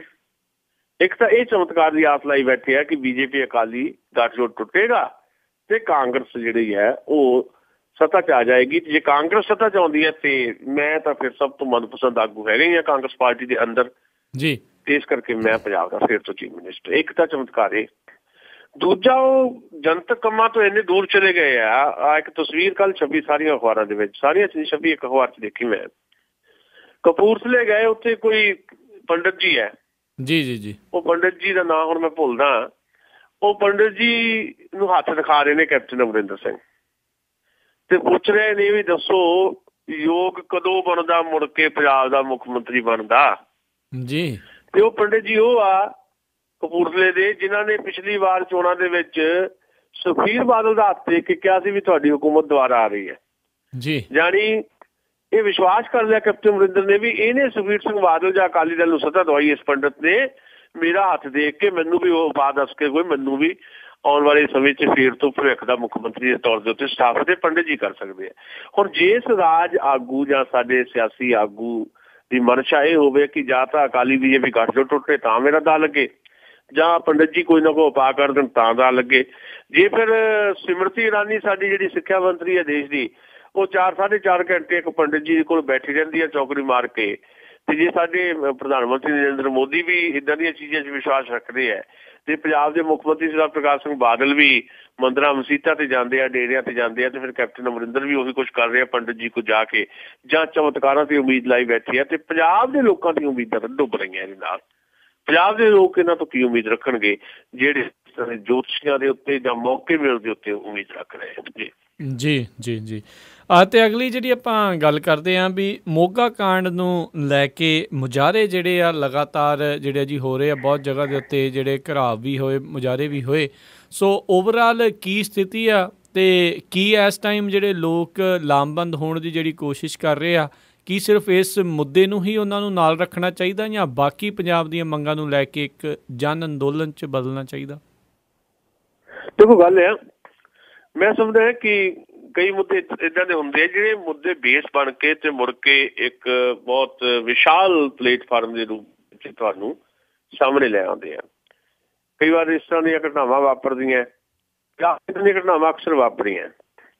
ਮੋਗਾ ਕਾਂਡ ਕਿਸੇ ਵੇਲੇ ਜੇ ਮੋਗੇ ਦਾ ਜ਼ਿਕਰ ਹੁੰਦਾ ਸੀ ਤੇ ਮੋਗਾ ਸਿਨੇਮਾ ਕਾਂਡ ਇੱਕ ਹੋਇਆ ਸੀ। ਵਿਦਿਆਰਥੀਆਂ ਦੀ ਇੱਕ ਵੱਡੀ ਲਹਿਰ 1975-76 ਦੇ ਵਿੱਚ ਜਿਹੜੀ ਆ ਮੋਗੇ ਤੋਂ ਉੱਠੀ ਸੀ। ਉਹ ਮੋਗਾ ਕਾਂਡ ਜਿਹੜਾ ਸੀ, ਮੋਗਾ ਗੋਲੀ ਕਾਂਡ ਉਹਨੂੰ ਕਿਹਾ ਜਾਂਦਾ ਹੈ। ਗਿਆਨੀ ਜ਼ੈਲ ਸਿੰਘ ਦੀ ਉਦੋਂ ਸਰਕਾਰ ਸੀ। ਮੈਨੂੰ ਦੱਸੋ ਵੇ ਪੁੱਤਰ ਤੇ ਵਹਾਣੀਓ ਕਿੱਥੇ ਪਈ ਮੇਰੀ ਪੁੱਤ ਦੀ ਲਾਸ਼ ਵੇ। ਇਹ ਇੱਦਾਂ ਦੇ ਗੀਤ ਲਿਖੇ ਉਦੋਂ ਗੀਤਕਾਰਾਂ ਨੇ ਜਦੋਂ ਮੋਗੇ 'ਚ ਗੋਲੀ ਚੱਲੀ 1975-76 ਦੇ ਵਿੱਚ, ਜਦੋਂ ਗਿਆਨੀ ਜ਼ੈਲ ਸਿੰਘ ਪੰਜਾਬ ਦੇ ਮੁੱਖ ਮੰਤਰੀ ਸੀ ਜੀ। ਉਹਦੇ 'ਚ ਤਾਂ ਗੀਤਕਾਰਾਂ ਨੇ ਇੱਥੇ ਤਾਂ ਕਹਿ ਦਿੱਤਾ ਇੱਕ ਤੇਰਾ ਵੀ ਜਵਾਨ ਪੁੱਤ ਮਰ ਜਾਏ ਗਿਆਨੀ ਜ਼ੈਲ ਸਿਆ। ਇਸ ਤਰ੍ਹਾਂ ਦੀ ਬੋਲ ਵੀ ਸੀ ਉਦੋਂ ਉਹਨਾਂ ਗੀਤਾਂ ਦੇ ਵਿੱਚ। ਉਸ ਅੰਦੋਲਨ ਨੇ ਮੋਗਾ ਗੋਲੀ ਕਾਂਡ ਤੋਂ ਬਾਅਦ ਜਿਹੜਾ ਉੱਠਿਆ ਉਹਨੇ ਪੰਜਾਬ ਨੂੰ ਜਗਾ ਦਿੱਤਾ ਸੀ। ਇੱਕ ਮੋਗਾ ਕਾਂਡ ਹੁਣ ਵਾਪਰਿਆ ਜਿਹੜਾ ਔਰਬਿਟ ਦੀ ਬੱਸ ਦੇ ਵਿੱਚ ਵਾਪਰਿਆ। ਇਸ ਕਾਂਡ ਨੇ ਇਹ ਠੀਕ ਹੈ ਕਿ ਪੰਜਾਬ ਦੇ ਲੋਕਾਂ ਨੂੰ ਥੋੜ੍ਹਾ ਬਹੁਤ ਝੰਜੋੜਿਆ ਤਾਂ ਹੈ, ਝੰਜੋੜਿਆ, ਪਰ ਪੰਜਾਬ ਦੇ ਵਿੱਚ ਇੱਕ ਬਹੁਤ ਵੱਡੀ ਲਹਿਰ ਵਿਕਸਿਤ ਹੋ ਗਈ ਹੋਵੇ ਏਦਾਂ ਨਹੀਂ ਹੋਇਆ, ਜਿਹਦੀ ਲੋੜ ਹੈ। ਨੰਬਰ ਇੱਕ ਤਾਂ ਅਸੀਂ ਇਹਦੇ 'ਚ ਗੱਲ ਕਹਿਣੀ ਚਾਹੁੰਦੇ ਹਾਂ, ਇਹ ਠੀਕ ਹੈ ਕਿ ਔਰਬਿਟ ਬੱਸ ਕਾਂਡ ਦੇ ਜਿਹੜੇ ਮੁਲਜ਼ਮ ਨੇ, ਜਿਹੜੇ ਕੰਪਨੀ ਦੇ ਮਾਲਕ ਨੇ, ਉਹਨਾਂ ਦੇ ਖਿਲਾਫ ਇੱਕ ਲੜਾਈ ਵਿੱਢੀ ਜਾਣੀ ਚਾਹੀਦੀ ਹੈ। ਪਰ ਇਹ ਮੌਕਾ ਹੈ ਕਿ ਇਸ ਮੌਕੇ ਨੂੰ ਇਸ ਤਰ੍ਹਾਂ ਲਿਆ ਜਾਏ ਕਿ ਇਹਦੇ ਨਾਲ ਪੰਜਾਬ ਦੀਆਂ ਬਾਕੀ ਮੰਗਾਂ ਜੋੜ ਦਿੱਤੀਆਂ ਜਾਣ। ਅੱਜ 24 ਜਥੇਬੰਦੀਆਂ ਇਕੱਠੀਆਂ ਜਿਨ੍ਹਾਂ ਨੇ ਪੰਜਾਬ ਦੇ ਜ਼ਿਲ੍ਹਾ ਹੈਡਕੁਆਟਰਾਂ ਤੇ ਮੁਜ਼ਾਹਰੇ ਕੀਤੇ, ਉਹਦਾ ਚੰਗਾ ਰਿਸਪਾਂਸ ਮਿਲਿਆ ਹੈ। ਪਰ 24 ਦੀਆਂ 54 ਕਿਉਂ ਨਾ ਹੋ ਜਾਣ? ਪੰਜਾਬ ਲਈ, ਪੰਜਾਬ ਦੇ ਹੱਕਾਂ ਲਈ, ਪੰਜਾਬ ਦੀ ਜਵਾਨੀ ਨੂੰ ਬਚਾਉਣ ਲਈ, ਪੰਜਾਬ ਦੀਆਂ ਜਿਹੜੀਆਂ ਮੰਗਾਂ ਉਹਦੇ ਵਾਸਤੇ ਕੇਂਦਰ ਨਾਲ ਆਢਾ ਲੈਣ ਲਈ ਪੰਜਾਬ ਦੇ ਕੋਲ ਅੱਜ ਮੌਕਾ ਹੈ ਕਿ ਪੰਜਾਬ ਦੀਆਂ ਸਾਰੀਆਂ ਰਾਜਨੀਤਿਕ ਧਿਰਾਂ ਜਿਹੜੀਆਂ ਪੰਜਾਬ ਦੀ ਇਨਸਾਫ ਦੀ ਲੜਾਈ ਲੜਨ ਦਾ ਦਾਅਵਾ ਕਰਦੀਆਂ ਉਹ ਇੱਕ ਪਲੇਟਫਾਰਮ ਤੇ ਆਉਣ, ਇਸ ਮੌਕੇ ਨੂੰ ਵਰਤਣ ਤੇ ਪੰਜਾਬ ਦੇ ਵਿੱਚ ਇੱਕ ਲਹਿਰ ਪੈਦਾ ਕਰਨ, ਜਨਤਕ ਲਹਿਰ, ਲੋਕ ਲਹਿਰ, ਜਿਹਦੇ 'ਚ ਵੋਟਾਂ ਜਿਹੜੀਆਂ ਆ ਉਹ ਨਿਸ਼ਾਨਾ ਨਾ ਹੋਵੇ। ਸਾਡੀ ਬਦਕਿਸਮਤੀ ਹੈ ਵੀ ਸਾਡੀਆਂ ਜਿਹੜੀਆਂ ਰਾਜਨੀਤਿਕ ਧਿਰਾਂ ਹੈ ਉਹ ਵੋਟਾਂ ਦੀ ਲੜਾਈ ਲੜਦੀਆਂ। ਉਹਨਾਂ ਨੇ ਲੋਕਾਂ ਨੂੰ ਲੋਕ ਨਹੀਂ, ਲੋਕਾਂ ਨੂੰ ਵੋਟ ਸਮਝਦੇ ਹੈ ਜੀ। ਦੇਖ ਲਓ ਕਿੱਦਾਂ ਚੇਤਿਆਂ 'ਚ ਲੋਕ ਮਨਫੀ ਹੋ ਗਏ। ਮਤਲਬ ਚੇਤਿਆਂ 'ਚ ਲੋਕ ਮਨਫੀ ਹੈ, ਸਿਰਫ ਵੋਟਰ ਦੇ ਤੌਰ ਦੇ ਉੱਤੇ ਜਿਹੜਾ ਤਸਲੀਮ ਕੀਤਾ ਜਾ ਰਿਹਾ ਬੰਦੇ ਨੂੰ। ਇਹ ਚੀਜ਼ਾਂ ਤੋਂ ਬਾਹਰ ਆ ਕੇ ਜਿਹੜੀ ਇੱਕ ਪਾਰਲੀਮਾਨੀ ਤਾਕਤ ਹਾਸਲ ਕਰਨੀ ਹੈ ਜਾਂ ਅਸੈਂਬਲੀ 'ਚ ਤਾਕਤ ਹਾਸਲ ਕਰਨੀ ਹੈ, ਇਹ ਚੀਜ਼ਾਂ ਛੱਡ ਕੇ ਪੰਜਾਬ ਦੀ ਲੋਕਾਂ ਦੀ ਜਿਹੜੀ ਉਮੀਦ ਹੈ ਉਸ ਉਮੀਦ ਨੂੰ ਜਗਾ ਕੇ ਪੰਜਾਬ 'ਚ ਅੱਜ ਲੜਾਈ ਦੀ ਜ਼ਰੂਰਤ ਹੈ, ਇੱਕ ਜਨਤਕ ਅੰਦੋਲਨ ਦੀ ਜ਼ਰੂਰਤ ਹੈ ਤੇ ਹਾਲਾਤ ਸਾਜ਼ਗਾਰ ਹੈ ਇਸ ਲੜਾਈ ਵਾਸਤੇ। ਕੋਈ ਤਾਂ ਖੇਤਰ ਦੱਸੋ ਜਿੱਥੇ ਪੰਜਾਬ ਦਾ ਭਲਾ ਹੋਣ ਵਾਲੀ ਗੱਲ ਹੋਵੇ। ਪੰਜਾਬ 'ਚ ਬਿਜਲੀ ਸਰਪਲਸ ਕਰਨ ਦਾ ਦਾਅਵਾ ਕਰਨ ਵਾਲੇ ਅੱਜ ਪੰਜਾਬ ਦੀ ਇੰਡਸਟਰੀ ਵਾਸਤੇ ਬਿਜਲੀ ਨਹੀਂ ਦੇ ਪਾ ਰਹੇ। ਪੰਜਾਬ ਦਾ ਕਿਸਾਨ ਜਿਹੜਾ ਖੇਤਾਂ 'ਚ ਮਰ ਰਿਹਾ ਹੈ। ਪੰਜਾਬ ਦੇ ਵਿੱਚ ਮੈਂ ਜ਼ਿਕਰ ਕਰਕੇ ਹਟਿਆ, ਪੰਜਾਬ ਦਾ ਸਾਰਾ ਜਨਤਕ ਖੇਤਰ ਉਹਦਾ ਭੋਗ ਪਾ ਦਿੱਤਾ ਗਿਆ ਹੈ। ਬੱਸਾਂ ਜਿਹੜੀਆਂ ਦੌੜ ਰਹੀਆਂ ਪੰਜਾਬ ਦੀਆਂ ਸੜਕਾਂ ਦੇ ਉੱਤੇ, ਪ੍ਰਾਈਵੇਟ ਬੱਸਾਂ, ਜਿਹੜੀਆਂ ਸਰਕਾਰੀ ਬੱਸਾਂ ਉਹਨਾਂ ਦੇ ਟਾਈਮ ਜਾਣਬੁੱਝ ਕੇ ਮਿਸ ਕਰਵਾਏ ਜਾਂਦੇ ਹੈ। ਪੰਜਾਬ 'ਚ ਸਰਕਾਰੀ ਹਸਪਤਾਲਾਂ ਦਾ ਭੋਗ ਪੈ ਗਿਆ। ਹਸਪਤਾਲਾਂ ਦੇ ਵਿੱਚ ਤੁਸੀਂ ਜਾ ਹੀ ਨਹੀਂ ਸਕਦੇ। ਪ੍ਰਾਈਵੇਟ ਹਸਪਤਾਲਾਂ ਦਾ ਹੜ੍ਹ ਆ ਗਿਆ। ਜਲੰਧਰ ਹੈ, ਸ਼ਹਿਰ ਜਲੰਧਰ, ਏਸ਼ੀਆ 'ਚ ਸਭ ਤੋਂ ਜ਼ਿਆਦਾ ਹਸਪਤਾਲ ਪ੍ਰਾਈਵੇਟ ਇੱਥੇ ਹੈ ਜੀ। 5 ਸਟਾਰ ਇਲਾਜ ਦੇ ਨਾਂ ਦੇ ਉੱਤੇ ਲੋਕਾਂ ਤੋਂ ਲੁੱਟ ਮੱਚੀ ਹੋਈ ਹੈ ਲੋਕਾਂ ਦੀ। ਇੱਥੇ ਐਜੂਕੇਸ਼ਨ ਜਿਹੜੇ ਹਰ ਆ ਗਿਆ। ਯੂਨੀਵਰਸਿਟੀਆਂ ਵਿੱਚ 4 ਯੂਨੀਵਰਸਿਟੀਆਂ ਹੁੰਦੀਆਂ ਸੀ, 26 ਯੂਨੀਵਰਸਿਟੀਆਂ ਪ੍ਰਾਈਵੇਟ ਹੈ ਪੰਜਾਬ 'ਚ ਇਸ ਵੇਲੇ। ਜਿਹੜਾ ਬਿਹਾਰ ਦੇ ਵਿੱਚ ਦੁਕਾਨਾਂ ਖੁੱਲ੍ਹੀਆਂ ਸੀ ਐਜੂਕੇਸ਼ਨ ਦੀਆਂ, ਹਰ ਗਲੀ ਮੁਹੱਲੇ ਦੇ ਵਿੱਚ ਜਿਹੜਾ ਮਰਜ਼ੀ ਕੋਚਿੰਗ ਸੈਂਟਰ ਖੋਲ੍ਹ ਕੇ ਬਹਿ ਜਾਂਦਾ ਸੀ। ਪੰਜਾਬ ਕਿੱਡਾ ਕੁ ਹੈ? ਪੰਜਾਬ 'ਚ 26 ਯੂਨੀਵਰਸਿਟੀਆਂ ਪ੍ਰਾਈਵੇਟ ਹੈ। ਸੋ ਇਹ ਜਿਹੜਾ ਦੌਰ ਹੈ, ਇਹ ਦੌਰ ਲੁੱਟ ਦਾ ਦੌਰ ਹੈ। ਇਸ ਲੁੱਟ ਦੇ ਖਿਲਾਫ ਇੱਕ ਸਾਂਝਾ ਅੰਦੋਲਨ ਪੰਜਾਬ ਦੀ ਲੋੜ ਹੈ ਤੇ ਇਸ ਲੋੜ ਨੂੰ ਪੰਜਾਬ ਦੇ ਜਿਹੜੇ ਲੋਕ ਪੱਖੀ ਲੋਕ ਪੱਖੀ ਧਿਰਾਂ ਜਿਹੜੀਆਂ ਉਹਨਾਂ ਨੂੰ ਮਹਿਸੂਸ ਕਰਕੇ ਆਪਣੇ ਨਿੱਜੀ ਹਉਮਿਆਂ ਨੂੰ ਤਿਆਗ ਕੇ, ਈਗੋਜ਼ ਨੂੰ ਛੱਡ ਕੇ ਇੱਕ ਹੋਣਾ ਪਏਗਾ ਤਾਂ ਪੰਜਾਬ ਬਚੇਗਾ। ਜੀ। ਤੇ ਅਗਲੀ ਜਿਹੜੀ ਆਪਾਂ ਜੇ ਗੱਲ ਕਰੀਏ ਵੀ ਜਿਹੜੇ ਕੇਂਦਰ ਦੇ ਲੈਵਲ ਦੇ ਉੱਤੇ ਜਨਤਾ ਪਰਿਵਾਰ ਜਿਸ ਦੇ ਇਹ ਕਿਆਸਾਂ ਲਾਈਆਂ ਜਾ ਰਹੀਆਂ ਸੀ ਵੀ ਉਹ ਇਕੱਠੇ ਹੋ ਜਾਣਗੇ, ਪਰ ਇਹ ਇੱਕ ਹੁੰਦੇ ਜਿਹੜੇ ਆ ਕਿਤੇ ਕੋਈ ਨਜ਼ਰ ਨਹੀਂ ਆ ਰਹੇ। ਕੀ ਦੁਵਿਧਾਵਾਂ ਇਹਨਾਂ ਨੂੰ ਆ ਰਹੀਆਂ ਨੇ? ਅਸੀਂ ਜਦੋਂ ਇਹਨਾਂ ਦੇ ਮਰਜ਼ ਦੀ ਗੱਲ ਚੱਲ ਰਹੀ ਸੀ ਕਿ ਜਨਤਾ ਪਰਿਵਾਰ ਇੱਕ ਹੋ ਰਿਹਾ ਜੀ, ਮੁਲਾਇਮ ਸਿੰਘ ਯਾਦਵ ਨੂੰ ਚੀਫ ਬਣਾਇਆ ਜਾਏਗਾ, ਹਜੇ ਕੁਝ ਚੀਜ਼ਾਂ ਜਿਹੜੀਆਂ ਸਾਰਟ ਆਊਟ ਕਰਨ ਵਾਲੀਆਂ, ਪਾਰਟੀ ਦਾ ਨਿਸ਼ਾਨ ਕੀ ਹੋਵੇ, ਜੇ ਉਹ, ਅਸੀਂ ਉਦੋਂ ਵੀ ਇਹ ਗੱਲ ਕਹੀ ਸੀ ਕਿ ਇਹ ਜਨਤਾ ਪਰਿਵਾਰ ਇੱਕ ਹੋ ਕੇ ਵੀ ਇੱਕ ਨਹੀਂ ਹੋਣਾ। ਲੋਕ ਕਿਹੜੇ ਨੇ ਇਹਦੇ 'ਚ? ਲੋਕ ਕਿਹੜੇ ਨੇ ਜਿਹੜੇ ਲੀਡਰਸ਼ਿਪ ਦੇ ਵਿੱਚ ਨੇ? ਲਾਲੂ ਪ੍ਰਸਾਦ ਯਾਦਵ, ਨਤੀਸ਼ ਕੁਮਾਰ ਤੇ ਲਾਲੂ ਪ੍ਰਸਾਦ ਯਾਦਵ ਉਹਨਾਂ ਦੇ ਆਪਣੇ ਅਹਿਮ ਟਕਰਾਉਂਦੇ ਆ। ਬਿਹਾਰ ਦੇ ਵਿੱਚ ਭਾਵੇਂ ਉਹਨਾਂ ਨੇ ਜ਼ਿਮਨੀ ਚੋਣ ਐਤਕਾਂ ਇਕੱਠਿਆਂ ਲੜੀ, ਕੁਝ ਚੰਗੇ ਪੋਜ਼ੀਟਿਵ ਨਤੀਜੇ ਵੀ ਦਿੱਤੇ। ਮੁਲਾਇਮ ਸਿੰਘ ਯਾਦਵ, ਓਮ ਪ੍ਰਕਾਸ਼ ਚੌਟਾਲਾ, HB ਦੇਵਗੌੜਾ, ਇਹ ਲੋਕ ਸਾਰੇ ਆਪਣੇ ਆਪਣੇ ਲੈਵਲ ਦੇ ਉੱਤੇ ਇਹ ਸਮਝਦੇ ਆ ਕਿ ਅਸੀਂ ਦੇਸ਼ ਦੇ ਪ੍ਰਧਾਨ ਮੰਤਰੀ ਦੇ ਅਹੁਦੇਦਾਰ ਹਾਂ ਜੀ। ਸੋ ਜਨਤਾ ਪਰਿਵਾਰ ਇੱਕ ਹੋਣ ਦੇ ਨਾਂ ਦੇ ਉੱਤੇ ਜਿਹੜੀ ਸਿਆਸਤ ਇਹਨਾਂ ਦਿਨਾਂ 'ਚ ਹੋਈ, ਉਹਦੇ ਜਨਤਾ ਪਰਿਵਾਰ ਦੇ ਇੱਕ ਹੋਣ ਦੀਆਂ ਸੰਭਾਵਨਾਵਾਂ ਖਤਮ ਹੋ ਗਈਆਂ।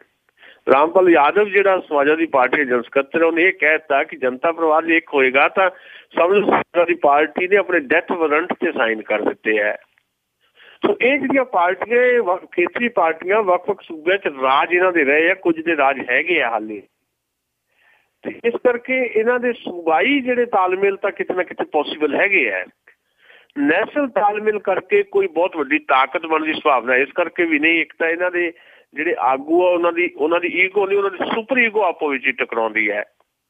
ਹਰ ਬੰਦੇ ਦੇਸ਼ ਦਾ ਪ੍ਰਧਾਨ ਮੰਤਰੀ ਬਣਨਾ ਚਾਹੁੰਦਾ, ਤੇ ਦੂਜੀ ਗੱਲ ਆਪੋ ਆਪਣੇ ਸੂਬਿਆਂ ਦੇ ਵਿੱਚ ਇਹ ਕੁਝ ਬਿਹਤਰ ਨਹੀਂ ਕਰ ਸਕੇ।